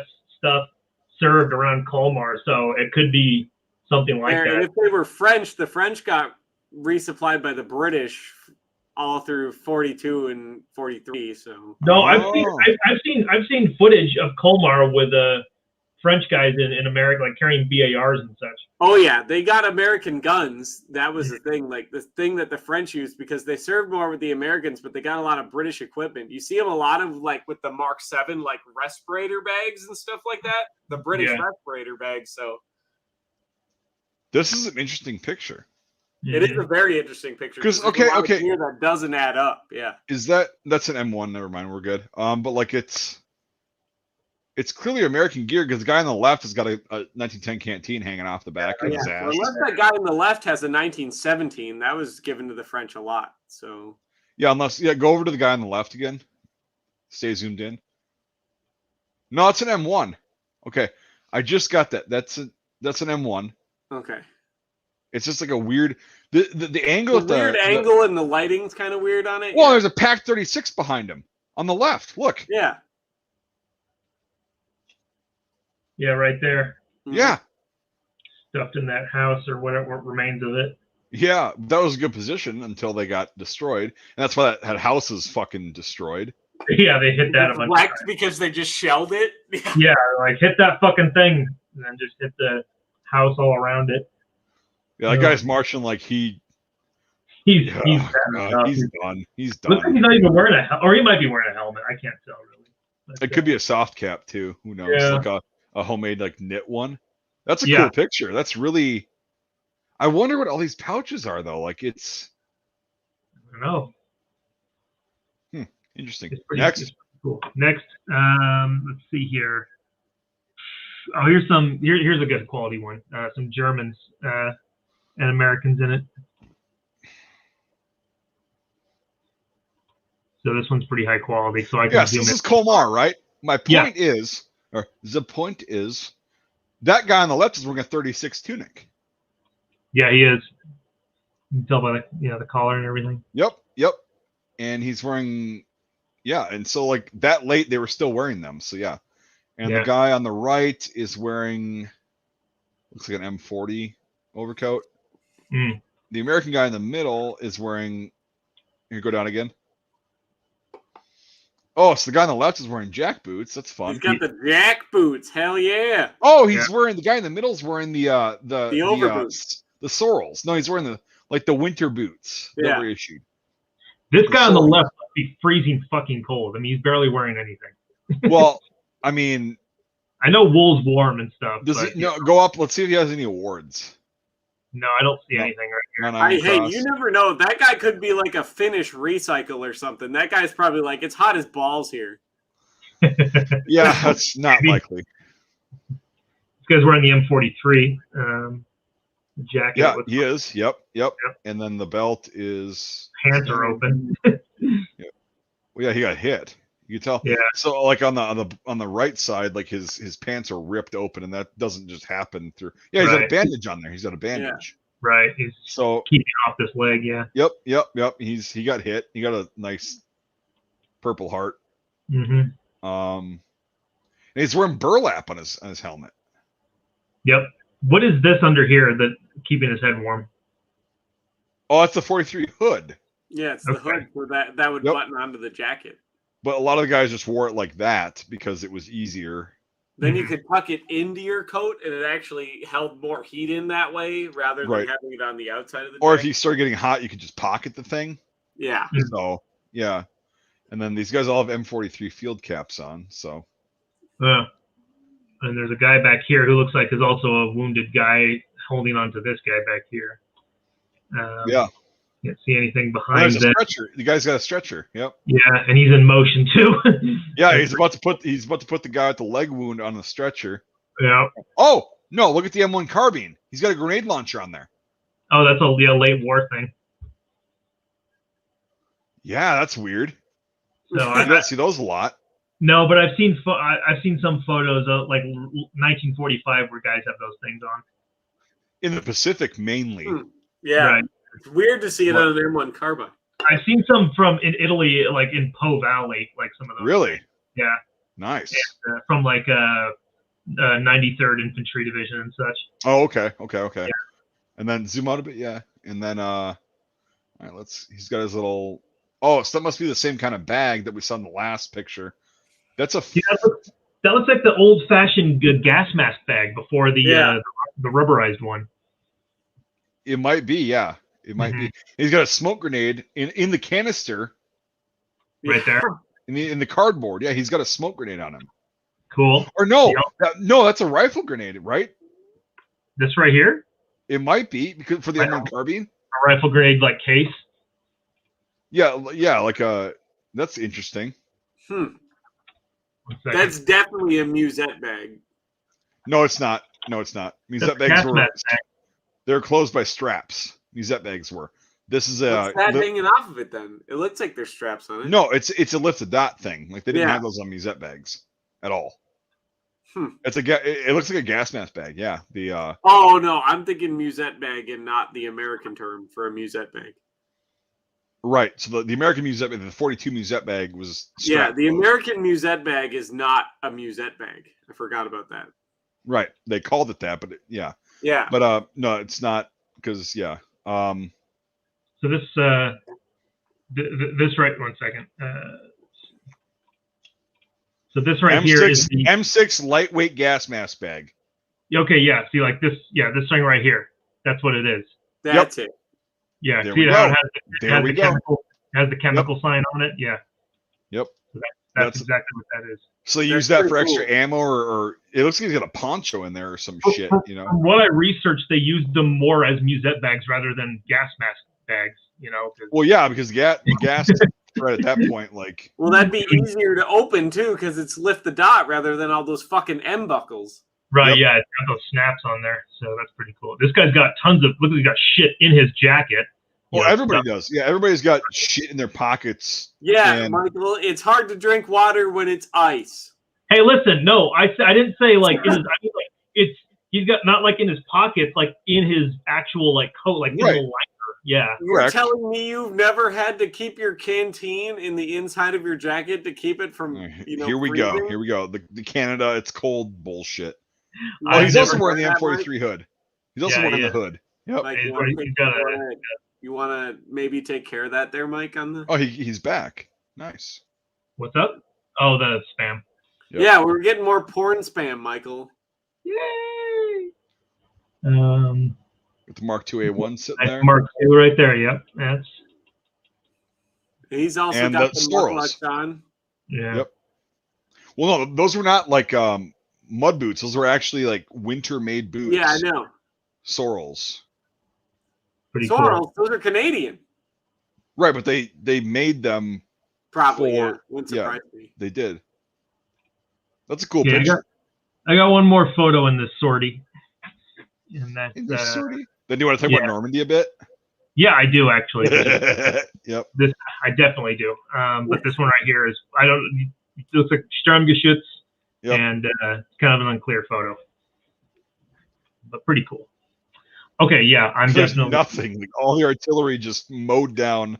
Yep. Yeah, it's just all the empty field, and then you see like what looks like the telephone wires, the telephone poles sticking out there in the background. Yeah, and the buildings in the top left are like gone. Yeah, yeah, it's just a shell right here. So yeah, okay. Let me open my Normandy shit. Cool. I gotta go pee one more time.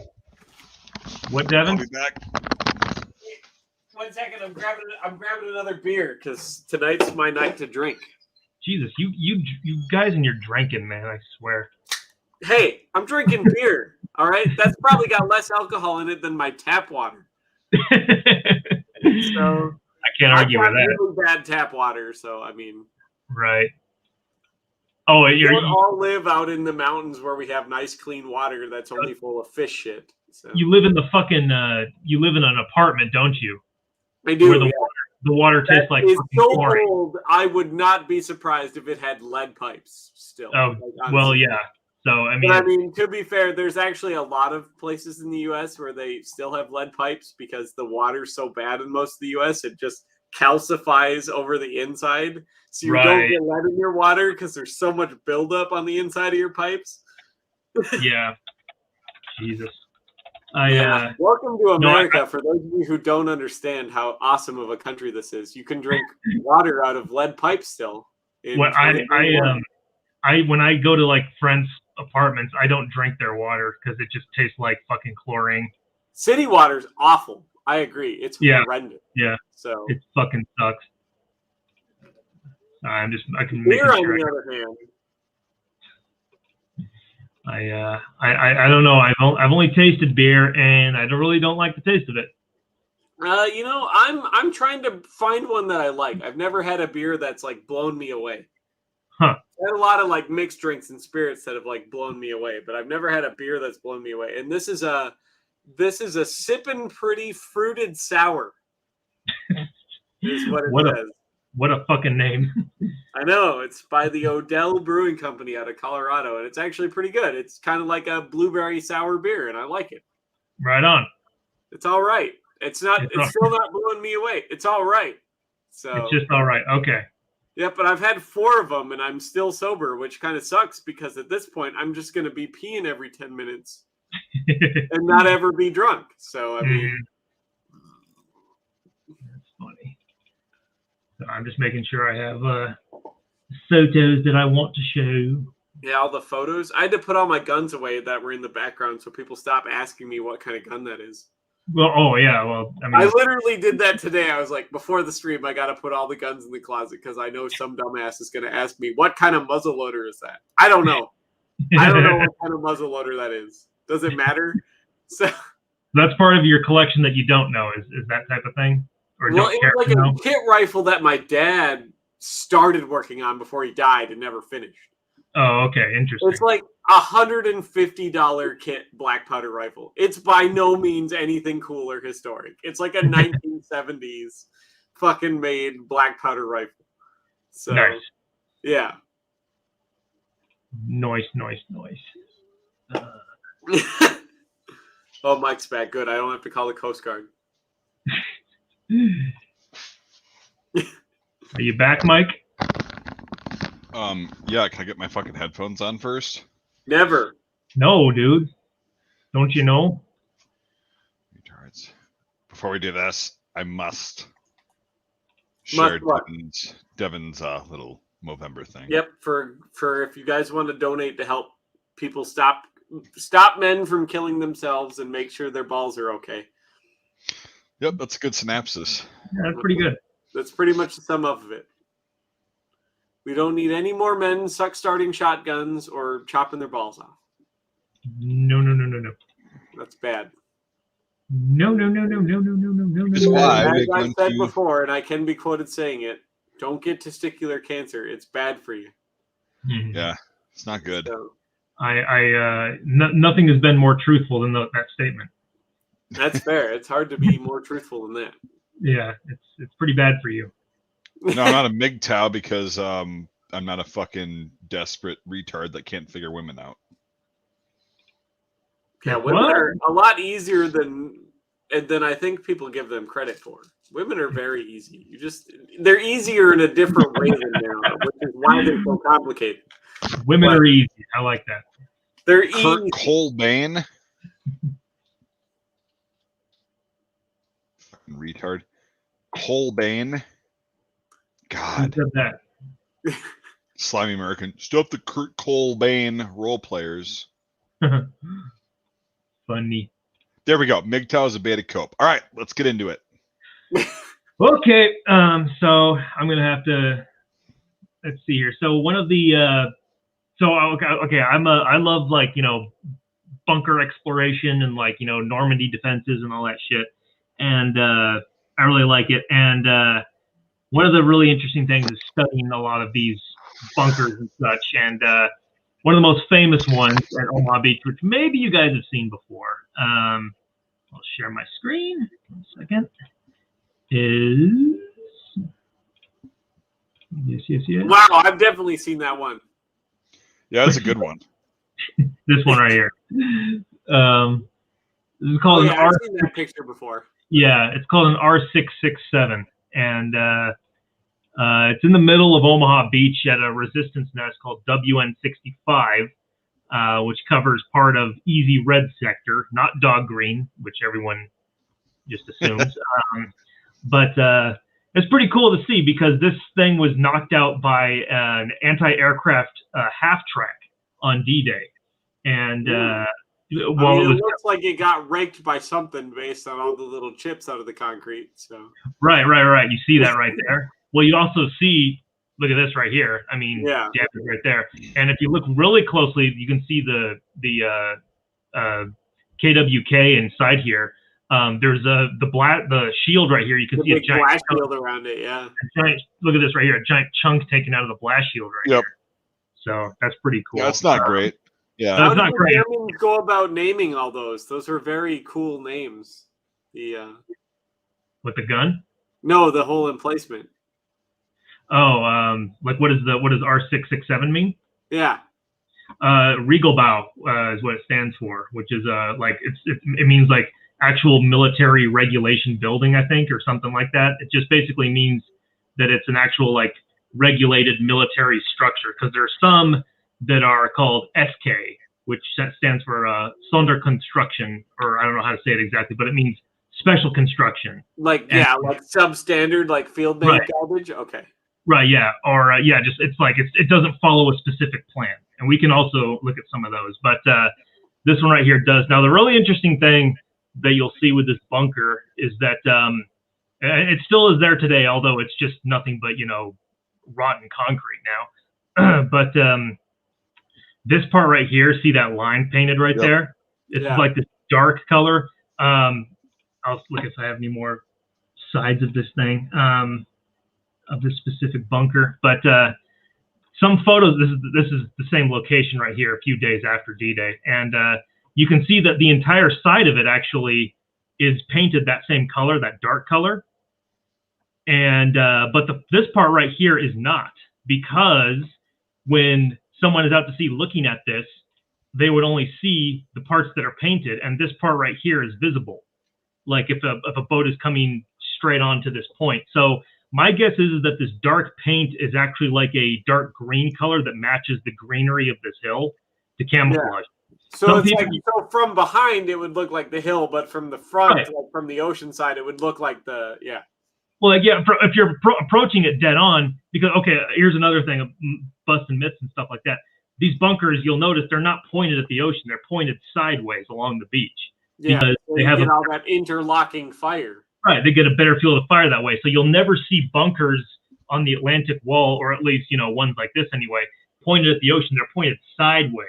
So if you were coming directly to the shore, all you would see is the side of this thing with this gigantic protective wall right here. And a lot of these bunkers, and they wanted it to look like the hillside. So right. So, and like a lot of these bunkers, nearly all of them anyway, they have these walls right here that are protecting the embouchure from the beach.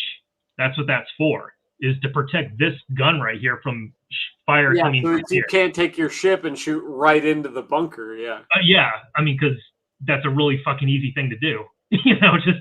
just to embouchure head on. It's like, okay, shoot right into that fucking thing. That's right. Yeah. You got this giant protective wall right here, and it's facing sideways. It's way more difficult to hit. Yeah, the Germans, they're smart when it comes to the whole engineering thing. I'll give them that. Right, yeah. But I just think it's interesting because I have never seen it mentioned before, and I've seen a couple model reconstructions, and they usually because of this photo, it's really prominent. They paint this black side. They paint this side right here. They paint it black, and they paint it black because they're following this photo.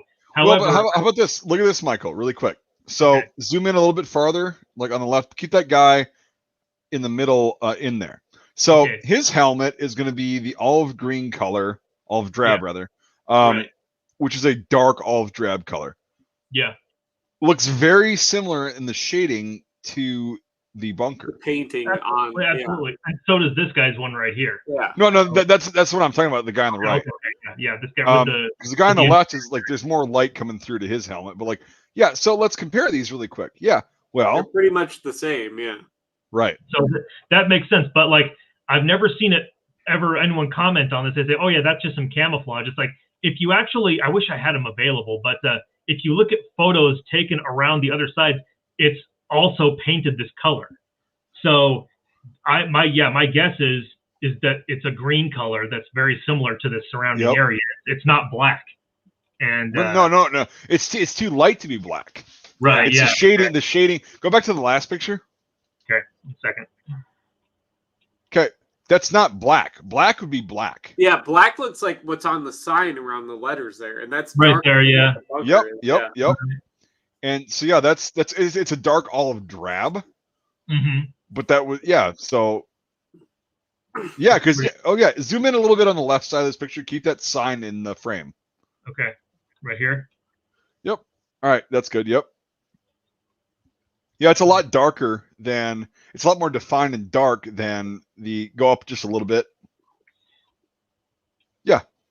Yeah, it's a lot. Well, and like here, I'm really digging deep now. 1 second, I'm getting some shit. Well, it's good. Let's do it. Let's do it. This is the same bunker. This is the back. Okay, so like, look at this cavity right here. This is clearly way lighter than this backside right here. Yeah. Right. So this is clearly painted. I mean, look, you can see the paint streaks right here. Mm-hmm. They didn't finish it around here. They just stopped right here, but that's clearly that same paint job. So, I mean, I'm not trying to go ahead. It's also kind of like what you'd see at the coast, right? Like, I've never been there, of course, but I've seen like pictures of it where it's a lot of green and there's some of that natural, like, kind of chalky color. Or that khaki color. So it breaks up the silhouette of what exactly this fucking thing is. Yep. Yeah. So that's pretty sweet. Now, all right, now we can try and go inside the bunker a little bit. This specific one. Do it. Yeah. This right here is the 50 centimeter inside it, where the blast shield has been completely hit by something. That's not good.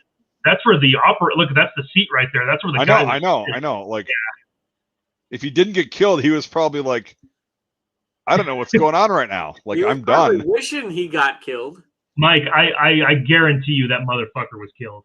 Yeah, me too. But like, you got it, because the shearing of the metal coming out. Yeah, but it's like that's a direct hit. Yeah, they got it. And well, that's a 50 centimeter. The gun is a 50 centimeter. I forgot, it's KWK. What is it called? I gotta look it up now. So 50 centimeter. Do you understand how big 50 centimeter is, or do you mean 5 centimeter? I might mean. Sorry, I think I mean 50 millimeter. Yeah, 50 millimeter. So that's a flat gun. That's a big ass fucking anti-tank flat gun. 5 centimeter KWK 39. Oh. Yeah. So that's what was in like the Panzer IIIs. Yeah, it is from the Panzer III. They call it the swivel gun, and these were actually very common in Normandy along the Atlantic Wall. These guns, they call them the swivel gun. That's what I know it mostly at. But this is what it is right here. And yeah. yeah. It's yeah. They keep them on these pedestals basically to where they can swing, back and forth. Rotate them around, point them up to kill planes, do whatever. Right. Well, no, to like shoot landing crafts and such like that and tanks, but definitely not fucking airplanes. I mean, what are they trying to do? Kill landing craft in Britain with an angle like that? I think they're just fucking looking at it, dude. I don't know. I don't know. That's the actual upward angle. So yeah, it's not an anti-aircraft gun. No, but it's a Navy gun. It's right, and so like the Americans, to put it into perspective, Devin, the Americans use a 51 millimeter anti-tank gun. Okay. The M2, and so this is an early anti-tank gun that could be used for any kind of vehicle, and reloaded very quickly, and it could move. It moved freely because it was smaller than a lot of the like. It was small. It was pretty easy to get those cranks going to whip it around. Yep. Yeah. The Pac 43 and the Pac 40s. My God, those things are huge, devastating. But like, it took so long to get them like on target because. Yeah, exactly. So, yeah, I know what this is. Yeah, it's insane. Yeah, but look right here. You can tell. So this is the embouchure, obviously. You can tell a round hit the wall right here. Yeah, a chunk taken out of the wall because I've seen video footage where people go inside this actual bunker and they show this part. This is obviously still there, and you can clearly see it's where a round came in and just smashed into that wall. So that came in from the left side of this photo, hit that wall and just fucking blew every. Yeah. Oh man. Because the beach is out here, so this came in from the beach and bam, hit that right there. Oh man, that's yeah. You're right. He's dead. Like. Yeah, there would have been fucking hell to pay in there. Jesus Christ. But this gun is still in that bunker today. I mean, it's a rusted pile of junk now, but it's still there. I'm sure all the salt air getting to it and the years of not maintaining it has. Yeah, it looks like a rust bucket now. Okay, we're at the same WN, which is the Widerstandsnest. That's the name of the resistance nest. There was actually another one of these bunkers that was under construction that was right behind it. So they were going to have two ways of shooting, one on the east and one on the west. And trying to see if I can find photos of that thing because it was under construction at the time, but it was never complete. So on D-Day, this is it right here. This is like a little ways away from it. It's the same model bunker, R667. Oh, and they got all the wood framework up for the concrete still yet. Yeah. Let me see if I can find better pictures of it because there are some really good pictures of this thing under construction. Yeah, you can't really see it right here, but really, I mean, that's one thing. And again, that a lot of people don't think about with a lot of these German defenses along the landing beaches is that not all of them were complete. A lot of them were still under construction. They were still building bunkers and stuff. I think we were saying last stream, it takes so much fucking work, time, and effort and materials. Yeah. To get these done. Like, it looks like a little bunker to us, but it's like, well, it's a lot of fucking work. Right. A lot of time to make those. So, okay, here's an okay one. Here's an okay photo. 1 second. So this is the bunker under construction, a little ways after D-Day, and you can see some of the rebar in here. Yeah, if you can, rebar. Last time we were talking, I was telling you about how a lot of these bunkers were built with giant bricks instead of just pure concrete. Yep. And you can see that a lot in some of these. You can see that these are actual bricks. Yeah, they have the framework wall made out of bricks. And there's bricks. Yeah. Yeah, so it's not just they would build it out of bricks with rebar and then like coat it in concrete, but it's not just 100% a concrete shell. So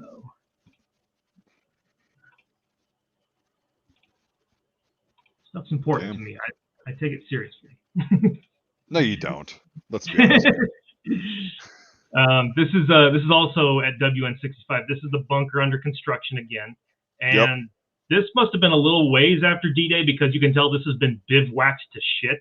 Yeah. They got like tents and stuff everywhere. This would not have been here on D-Day, obviously. This right here is an anti-tank ditch, and there's a lot of these at the landing beaches in Normandy. Omaha and stuff. There are a lot of these ditches that were very effective against tanks. They're also made to be. They're also like dug in a way that the beach side is a lot higher than the reverse side. So when tanks are going up, they wouldn't see them. I mean, I know it's obvious. But like, just to point that out, like they thought about that. Like, okay, if tanks are coming on the beach, or any vehicle whatsoever, they're not going to see this. They're going to drive right into it, and then we've got an open field of fire. Yep. And a lot of them. I mean, a lot of these too. Yeah, they were filled with water, so it was also hard for men to go through them too. It's a moat. Yeah. Yeah, the Germans made a moat 200 yards from the ocean. Here's the same anti-tank ditch right here. As you can see, it has water in it. Oh, Jesus. Yeah. Yep. So, I mean, that would be difficult. I mean, this is already pretty steep, and this is sand. Like, that would be pretty difficult. That's hard to climb up. Sand. Well, it's even worse because it's sand, because once you get stuck, you're fucking done. Yeah, that's it. There's no getting out of there without a wrecker, and it's like, well, during the invasion, there's no wreckers. Right.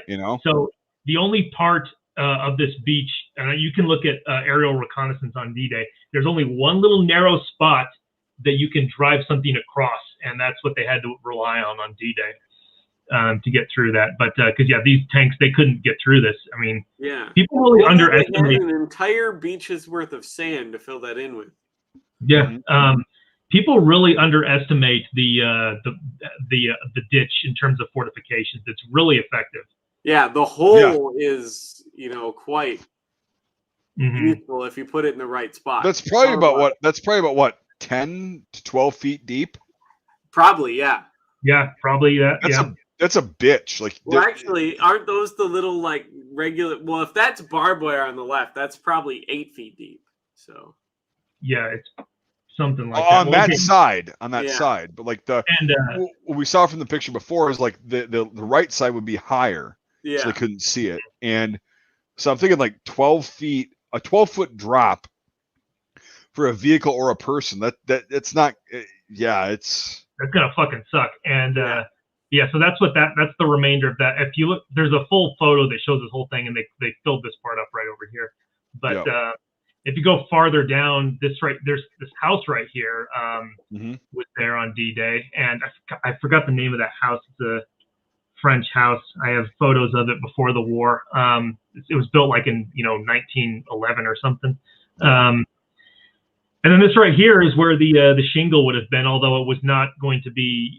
This part of the beach right here was probably not nearly as fortified in terms of the seawall than parts farther west around Beerville and such. This probably was a bit more easy to get through in terms of barbed wire. It was probably still sucked, but this anti-tank ditch with the barbed wire around it was mostly keeping guys out. And the way it's shown in like Saving Ryan's Privates is it's like they get across the shingle and they've got like 30 yards to go. It's like, no, that's at least 100 yards. This is long. Yeah, this right here this photo was taken on the escarpment, and I mean, look at the distance from here to the shingle right here. I mean, that's and then if you take all the tents and everything away, that's really open. That's 300 to 400 yards.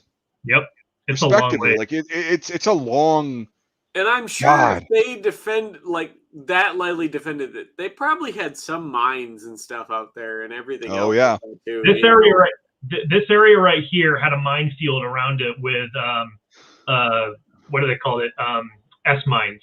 S mines. The bouncy shoe mines?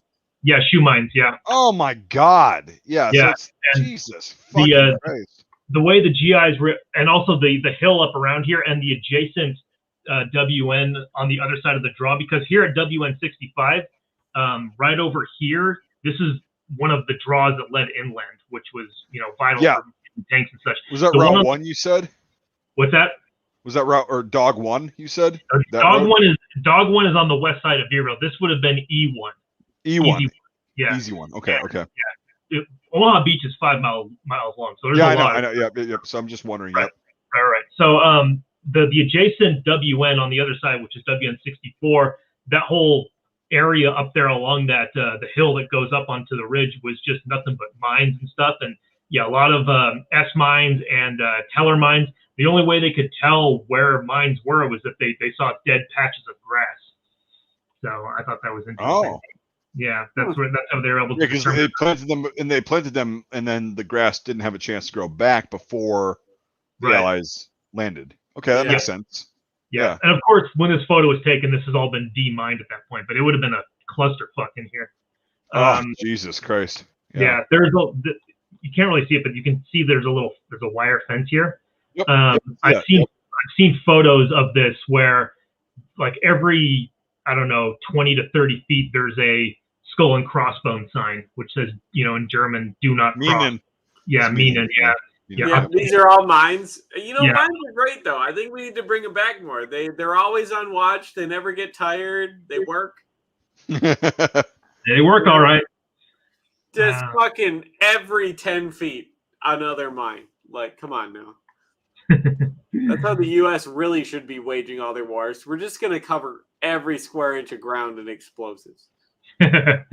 So this WN that has the specific bunker is pretty famous. You'll see this a lot in post D-Day photos where they have the barrage balloon. Yep. Yeah, to protect them from aerial attacks. Which it kind of did, but like it wasn't because of that. It was because they had nothing fucking left and they were scrambling to go, well, we made an oopsie. Turns out planes can fly a lot higher than those balloons can. So yeah. And turns out bullets will go to the ground because gravity. Now, also another thing to consider is that a lot around some of these WNs, like I said, there were a number of civilian buildings still intact. Yeah. And this one right here would have been used as an observation post. Oh yeah, for sure. By the Germans, yeah. And so. Oh, mein Gott. Invasion. So there's a number of photos taken in this area of German prisoners with their being escorted. So I have a few of those, and you can tell this is the same area right here because of the barrage balloons. Yep. Yeah, bunker. But German, this one it's kind of unclear, but German POWs. Yep. I don't know. They might have been from WN65, but it's hard to tell. They might have been from somewhere else. And then this is also the same crew right here. And they got a wounded comrade has been shot in the throat or wounded somehow in the throat. It's not good. Yeah. He's propped up with blankets so he doesn't choke. He's also got an Iron Cross second class if you look at his little buttonhole. Oh, he does? I can't see that. Oh, right here? See that? Yeah. Yeah, I guess you're right. That sucks. Yeah. This guy's really... Well, now he's got a wound badge, so I guess that makes up for it. No, but okay, go a little bit back. Okay, see the guy with the helmet on? With this guy right here? Yeah. Uh-huh. I know I had to go the other day, like when you were talking about the helmets at the POWs, but like what happened with that conversation? Oh, what did we just went over the rule about how the Geneva Convention said you had to wear a helmet in a combat area. Well, no. This is about Brian. Brian. This is Brian. It wasn't. Brian. Yeah, Brian said that it just determined it mattered on what parts of what fronts and everything like that. And I said, well, yeah, I mean nothing is locked in stone. There's always going to be discrepancies and stuff when it comes. Yeah, that's what I mean. It's like it's. I mean, because okay, so this guy in the foreground on the left is. He's a fucking cadet. Are you talking about this guy? No, the guy on the left, like the guy with the cigarette in his mouth. Oh, this guy right here. Yeah, he's a cadet. Like he's got his ribbon bar on too. Zoom in on that. He's his ribbon bar on. As far as I can zoom in. That's the fucking First World War Iron Cross.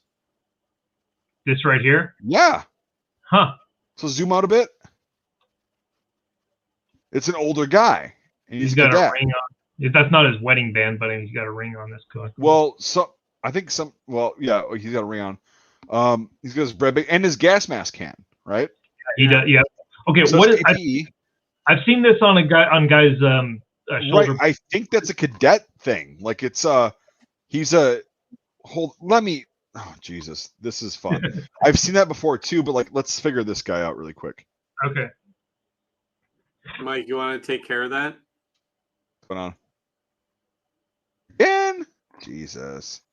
Getting more spam? You're getting a lot of porn spams, Mike. What are you doing? I don't know.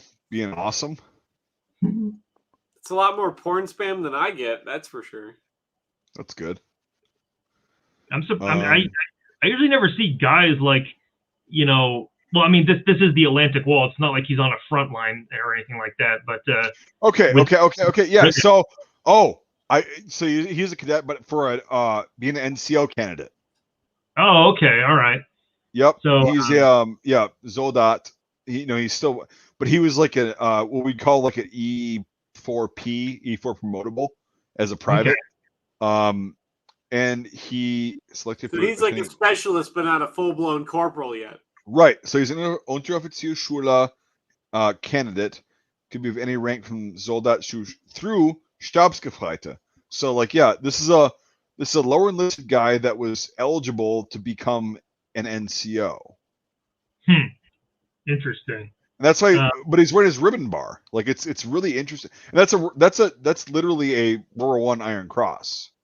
You can see that the two white stripes. Yeah, he's wearing over boots. No, he's wearing over or what the fuck is he wearing? They're not they are jack boots. They are jack boots. What the fuck is he wearing over them though? Nothing. Some kind of gaiters. I think they're just old and they're wrinkled because he hasn't been taking care of them. Well, no, but look at his right boot. Like there's something going up from that. Right? It might just be the wrinkle in the leather. That's just a wrinkle in his boot. No, the top part of the right boot. I think that's just how he has his pants tucked. That thing that's like going up into his pants. Yeah, it could be. Yeah, you're right. So, okay. So that's pretty cool. Yeah. Interesting. Everyone else is pretty basic, that their uniform. Pretty average. No thrills there, except for the throat wound guy. He's not doing. Oh wait, let's look at this guy's shoulder. Which guy? This guy. Oh, it's just worn. We're good. Wait, count how many hobnails that guy has on his boots. Wait, look at that guy's boots actually. No, those are mountain troop boots. Yeah, he's got the hobnails all the way around the edge. Those are mountain boots. What the fuck? Yeah. That's weird. So he was probably. That guy was probably somewhere else before he got transferred here. So. But that's why he's got the Iron Cross second class ribbon, and oh man, that's fucking cool. Okay. This guy's got some kind of can here. That's interesting. Zoom in really quick. It's a bomb. No. I don't know what the fuck that is. Yeah, some kind of thing. And just a private. Yep. Yeah. And then US like the Americans are just like, yeah, hey, what's going on, guys? What does this say up here? This is weird. Zoom out a little bit. Yeah, I can't tell. The second word is speed, obviously. Yep. Yeah. Speed 30 something. It looks like. Yeah, they could be 30th Infantry Division guys. Could be. Maybe. But yeah, I mean, this is. And then the guy's got his helmet on. Can you zoom in on the helmet a little bit? This guy? Yep. So he's. I can't tell. It's either an M35 or an M40. Yeah, it doesn't have the flare. So. Yep. And then the guy, the Navy guys, you can see those the little loop on their helmet. Yep. Yeah. So around Omaha, you see this a lot. Yep. And then they went back or did their thing. Yeah. That's a Navy engineer. So the guy on the left, the German guy, he's got an M30. Which guy? Oh, he's got an M41 or M42, whatever field cap, because he's got the buttons in the front. This guy right here? That's interesting. Yeah, they're not going to have the piping on there, but he has the buttons. And so that's I forgot I think it's the M41. I think M42, honest to God.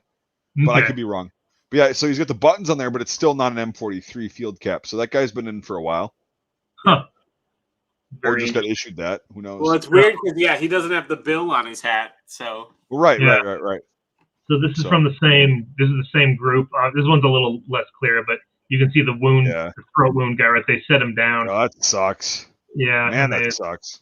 Yeah, you can't lay down. That's fucking crazy. Well, no, if you lay down, you choke to death. That's what I mean. It just, it just sucks that, you know, he can't lay down. This guy's a medic. So. Right. Yeah, and he's an NCO as well. Yeah, he's got the stripe on the back of his helmet. He's a corporal or a sergeant, yeah. And that sucks. I hope the guy with the wound survived. Yeah, I don't know. This one, right? Like I say, this is the clearest photo right here, and you can tell that's a lot of blood.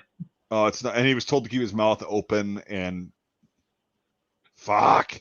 Yeah, they're really. He's got a bunch of overcoats behind him. German overcoats. Propping him up. It's propping him up. Yeah. It's fucked up, man. Yeah, it really sucks. God damn. War, man. Yeah, I know it's war. I get that, but like, yeah, it's that does really suck. Look now that cripple guy is using like 12 people's blankets. So, where the fuck are they gonna go? Yeah, you know, where the fuck are they gonna go?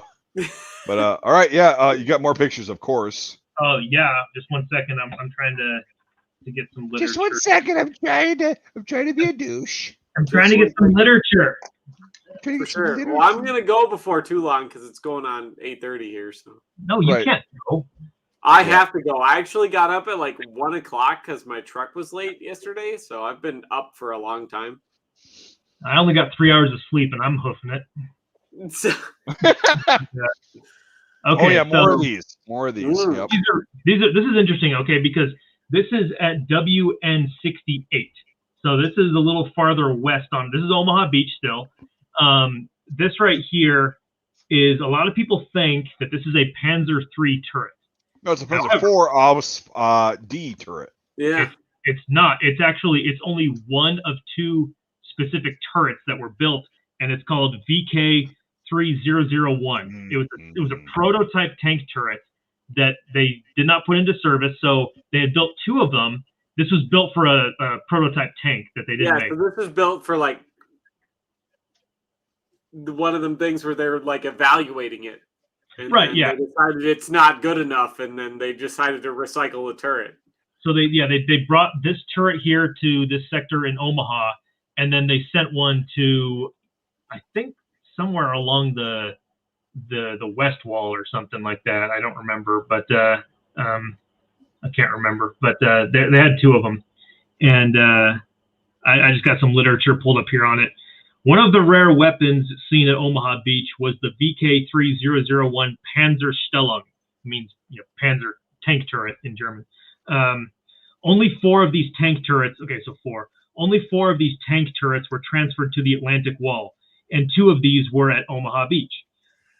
These have been misidentified over the years as Panzer III turrets because of their similarity of many Krupp turret designs.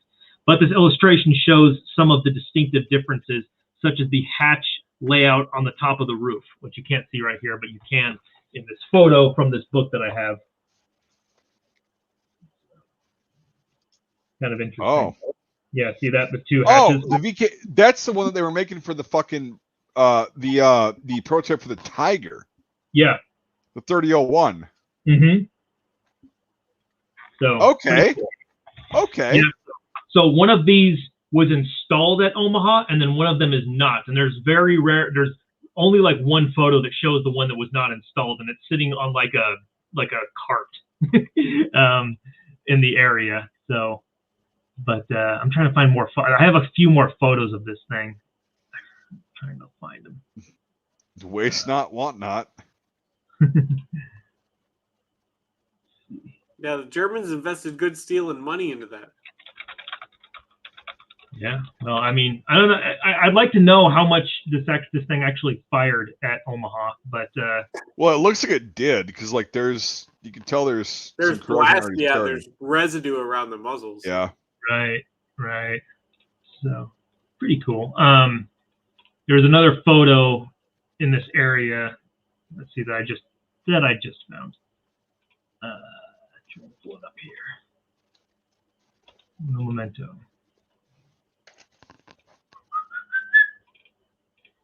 Again? You're getting a lot of these porn people, I'll tell you what. Oh, that's fun. Yeah. This guy is tenacious.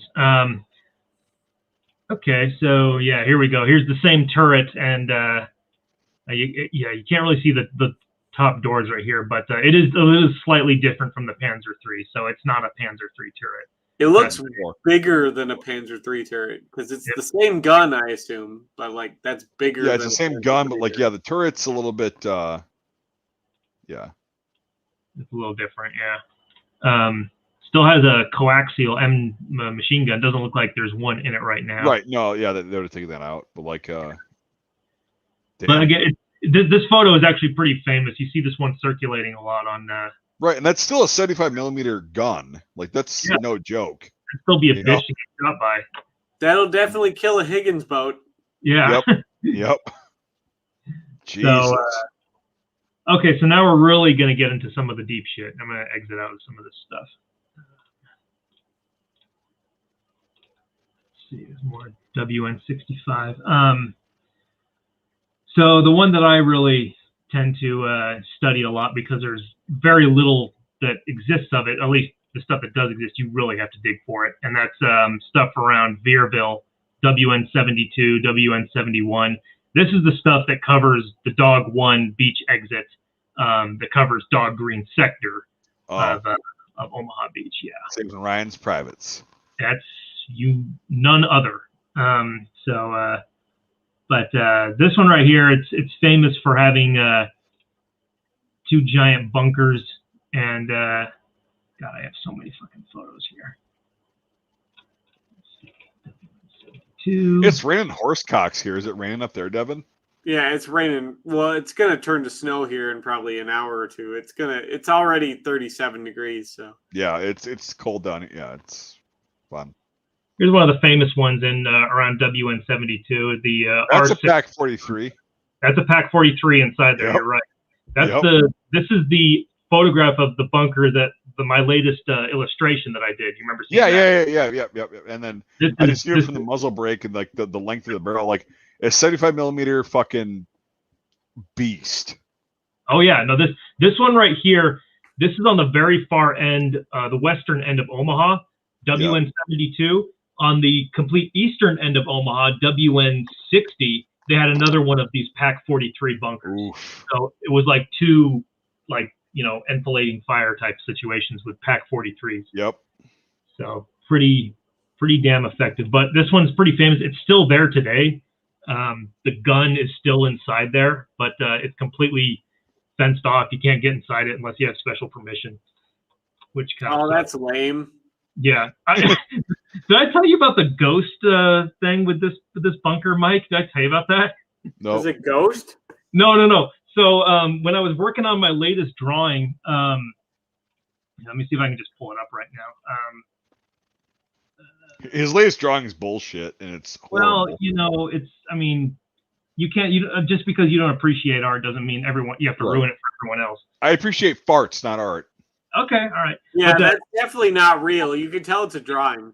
I failed then. It's supposed to be a photograph. No, but this one, the really interesting thing about this is that it's a building that was here before, a hotel along the beach. They when the Germans took over this area, they incorporated the part of the bunker. Yeah, to look like a hotel, to look like a villa on the beach, to camouflage it. And the thing is, the Pack 43 and the sandbags and barbed wire kind of. Well, from a reconnaissance plane from flying along the beach isn't going to be able to see that shit. All they're going to see is doors and a fucking a porch like this. That's all they care about. I mean, wow, look at that huge drainage chute they got hanging out the side. Yeah, but the Germans actually added a lot of cobblestone and stuff around it. This is also part of the hotel to still replicate it. This is the anti-tank wall right here, which you can see part of remaining right here. Yeah. Let's see. We can scroll through more photos of it. Here's some photos. Ooh. Yeah, and you can see parts of the hotel that on D-Day when this thing was hit by tanks and Navy salvos, just the parts of the hotel that were attached broke off it. So all the photos you see of it look like this, where it's a lot of this stuff is broken away. However, before D-Day, it would have looked like this, where they have these parts of this building attached to it to camouflage it. So you can tell it's broken away here and such, because this right here was a .75 millimeter fired by one of the Shermans on the beach. Damn. And one thing that's kind of interesting, you can see that a lot of these embouchures, they have this steel beam that runs across to keep it from caving in. Look at that. A round clipped the Yeah, you can see the little divot where something hit it. Yeah. A lot more fragments coming out of there. Fun. Yeah. That's another one.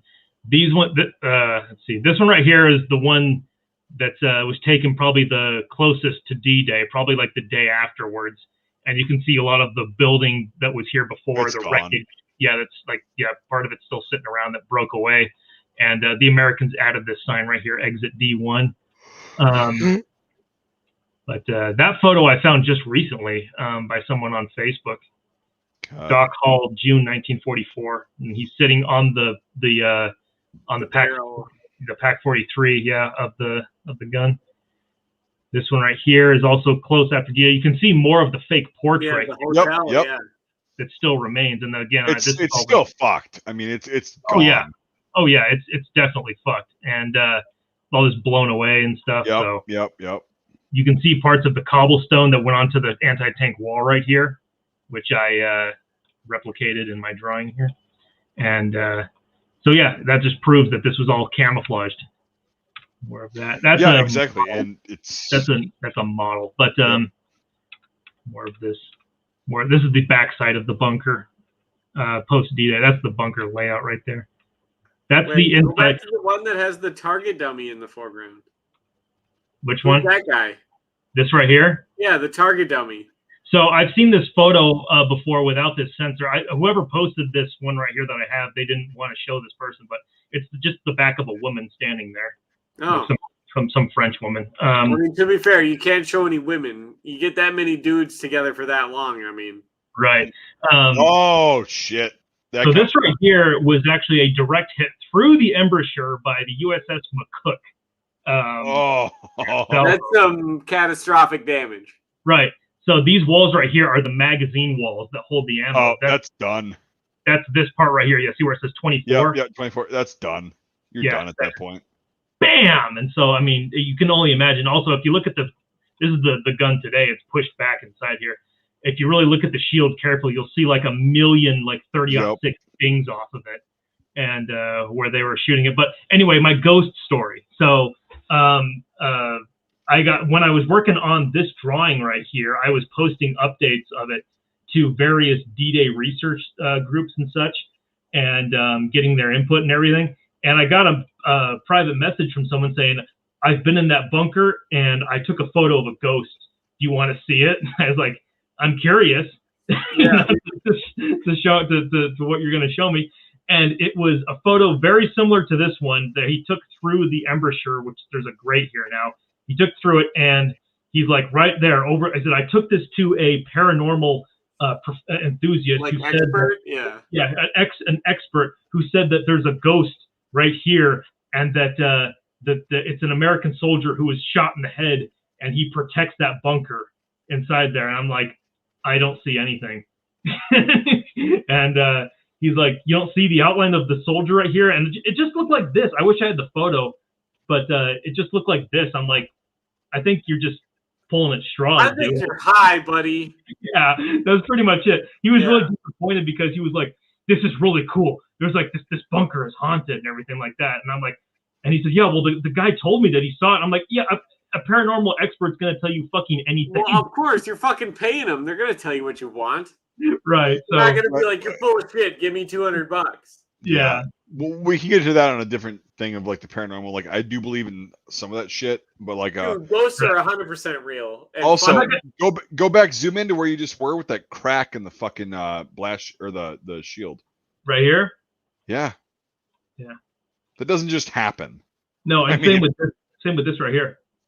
Oh, the chunk out of there? Yeah. Yeah. I don't know. Those guns could have been made out of 9/11 steel. You never know. These shields have 2 plates of armor on them. Yep. So anyway. Yeah, but we all know jet fuel can melt steel beams. So I mean, this is eventually someone painted the Pac 43 inside here, and that's what it looks like today. That You know, sucks. so that way it would quit rusting and shit at least. So I guess they took the I mean, wheels. that's kind of nice of them. I mean, it kind of ruins it, but like, Yeah. I get it. Yeah, So when this sucks. thing was active, of course, you see in those photos, this barrel would have been pushed all the way out of the ember. And these two walls right here that hold the ammo behind them, the two legs would have been pushed up against these. So when it fires, it would have recoiled against those. Right. I mean, I like how they repainted the gun, but they didn't pressure wash all the algae off the floor. Yeah, it's kind of hard to do. So I know you got to go soon, Devin. So I'll cover one more bunker while you're here. So then I'm taking off.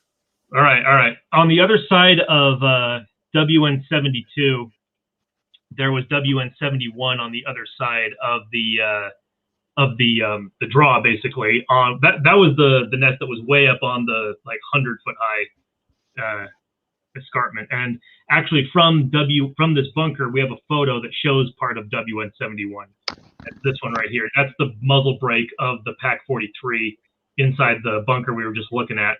Yep. And this up here is WN71, and if you zoom in with this HD photo, you can see a pillbox right here. Oh yeah. Right. Yeah.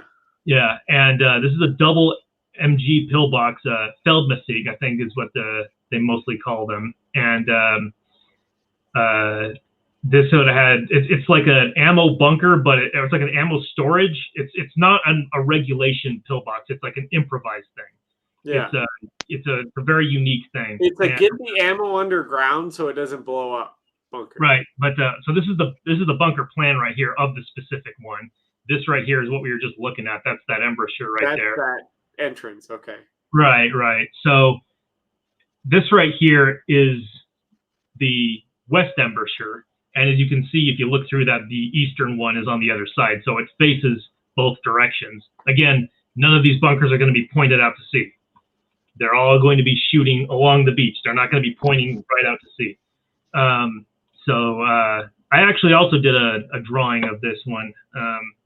Yep. Let's see here if I can find it real quick. I did it depicting the eastern embouchure rather than the western one, and this is it right here. And MG34 set up, and you can see that's the bunker we were just talking about. Although my interpretation here, at the time, I didn't know everything about it, so this one is a little outdated. It's not as accurate as my current one. Well, just go take your pencil eraser and redo it. It's not that easy.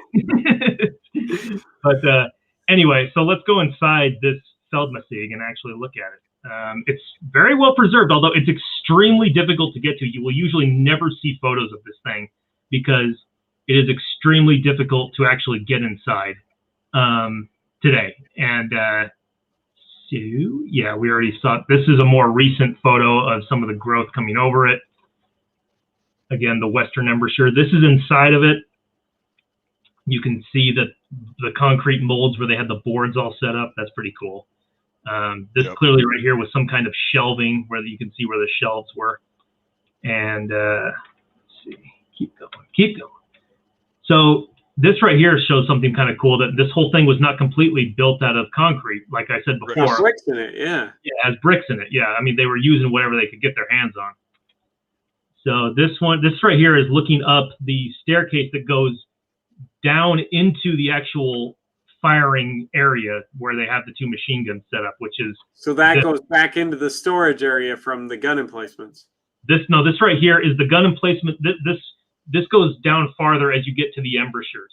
So this one right here, this is probably looking somewhere near the embouchures, looking up into where like the storage facilities are, which are like these right in here. Yeah.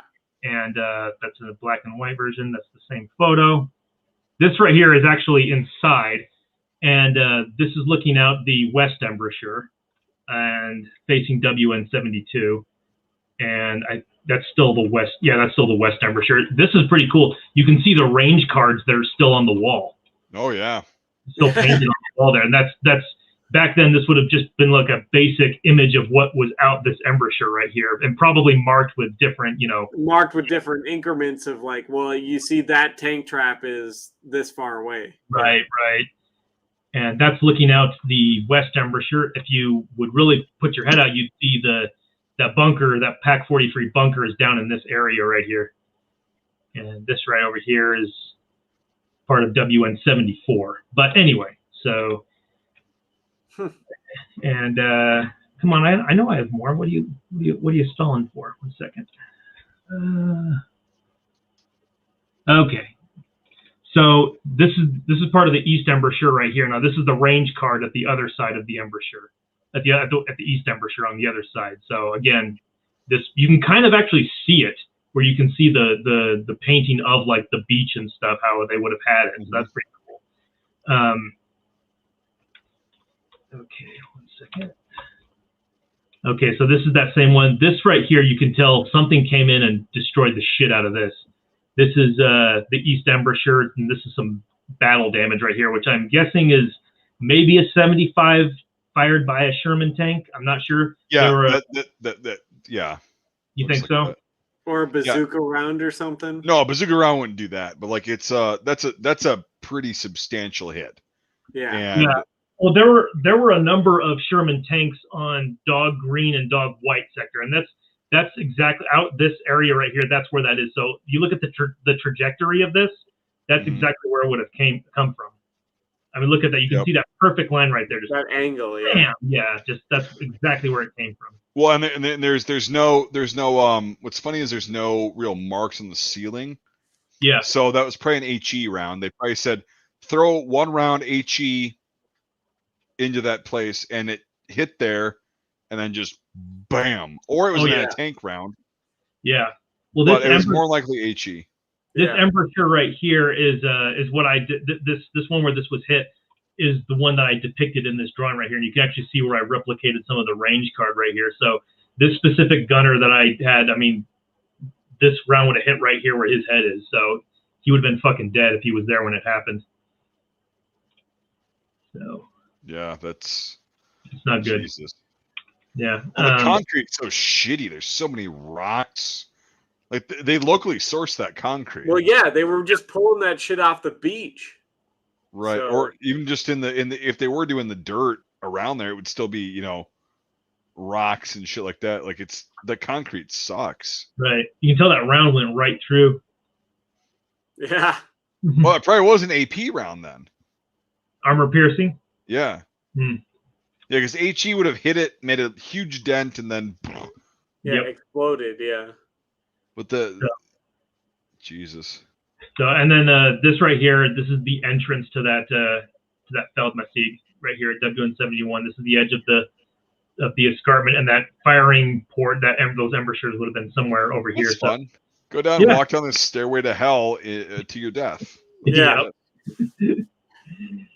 So anyway, so that's that I can go on for hours about these things. I just think they're really interesting. It's like deconstructing and like, trying to paint a picture, basically. Like you're almost like, solving a crime by looking at it, by being there. Yeah. Yeah. And like seeing this right here, like, okay, look at that. Like clearly like the trajectory, like this had to have come from the beach. Like, you're solving. And with that, when I say it's an AP round, it still explodes and it sends fragments everywhere. Yeah. So that bunker was neutralized at that point. Like there was going to be nobody. Oh yeah, this guy was fucked. Inside this thing too, there's these 2 cavities right here. These are ammo storages. Yep. And they still have like wood in them. Like that wood looks pretty well preserved. Yeah. It doesn't look all rotten and shit. Like this area is kept pretty well, except for like all the shit growing around. Well, it doesn't get direct rain on it. That's why. No, it's not getting sunlight. It's not getting rain. It's just getting ambient humidity. So yeah, but it's so cool to see them. Like I had to get someone, actually one of my friends who lives in Normandy, to go up and take these photos because they don't exist anywhere else on the internet. Right. It's pretty awesome. That is pretty cool. Yeah. So anyway, again, parts of the wood are still there. Right there, for sure. So. Cool. Cool. All right. Well, good stream, guys. Yeah, this is fun. I like this. Yeah, the pictures is awesome. Well, That's Devin, great, you gotta bring some of Sword Beach and stuff like that. You gotta You got to because Gotta you're go the look some of those up. Okay. yeah, because I want to. I mean, I know the basics of that shit, but like you really know about like all the British and Canadian stuff. So I want you to be like, that's what this is. That's what this is. That's what this is. Yep. It's all battle dress and pattern 37. Well, a lot of the Canadians wore the fucking Mark IV, though, or Mark III rather, on D-Day, which is fun. Yep, they had to. That was a requirement. Just like there was no. Everyone always is like, look at all the number 4s. Nobody on the first or second wave had a number 4. They all had SMLEs. Right. Which sucked because a lot of Canadians at that point had only had experience with the number 4s, which is then they're like, here you go. So yeah, different sights, different handling, different fucking whatever. Same, yeah, it's fucked same up. basic handling, but it's like a whole different sight radius, an entirely different sight, and yeah. So to the viewers, myself and Michael are going to be gone on Friday, so we're not going to be doing Friday night shite this week. Yeah. So this is what you get. This is all of it. But yeah, we'll be back next week with Wednesday night shite and getting into that again. But yeah, if you guys like this shit and you're watching this, okay, if you're watching this after the fact, like I know a lot of you do, write SMLE in the comments. SMLE. Yep.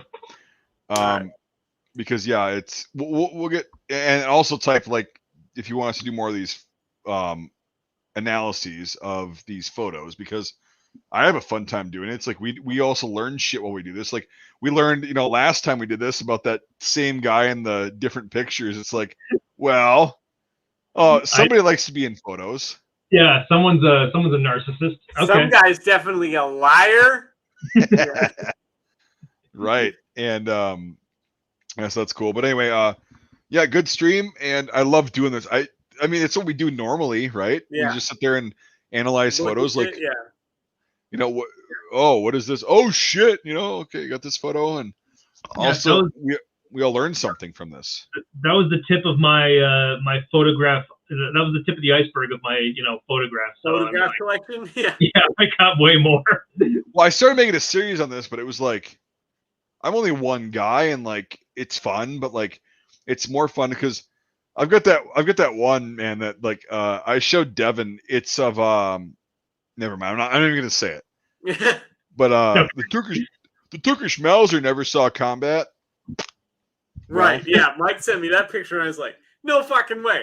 And yeah, exactly. And so I was like, there's no way that's what I think that is. Yeah, exactly. And so yeah, that was pretty cool. But we all learned from it. So yeah, SMLE in the comments when you're watching this after the fact.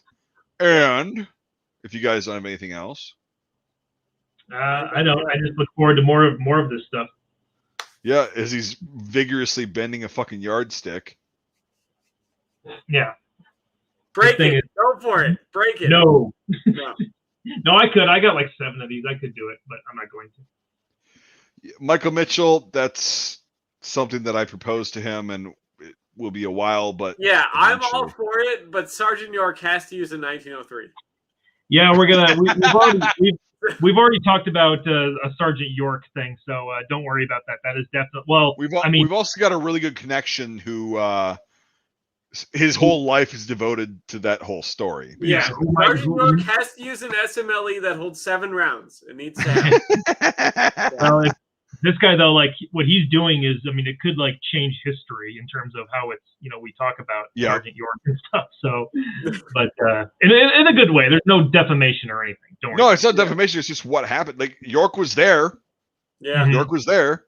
He definitely wrote down about what he saw too, but like for some reason it doesn't. Right, and he was there, and so were 16 other people. Yeah. Mm-hmm. So we'll just throw that out there for a teaser, but yeah, that's in the works for very long term, like a few years from now. But like, yeah. Anyway, I guess good stream, fuckers, as usual. Right. I had a good time. Oh, I'm glad you did, Michael. I'm really glad. That's why we do this, is so you have a good time.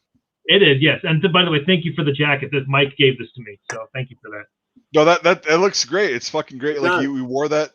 He wore that in that teaser, like the whole thing. He was face down wearing that jacket. So this is what I was wearing. And then when the sun started going down, he's like, God, it's getting fucking cold. And I'm like, oh, yeah. Yep. Thank So, God. all right, guys. Thanks for watching, everybody. And we'll see you probably next Wednesday. That's right. Later.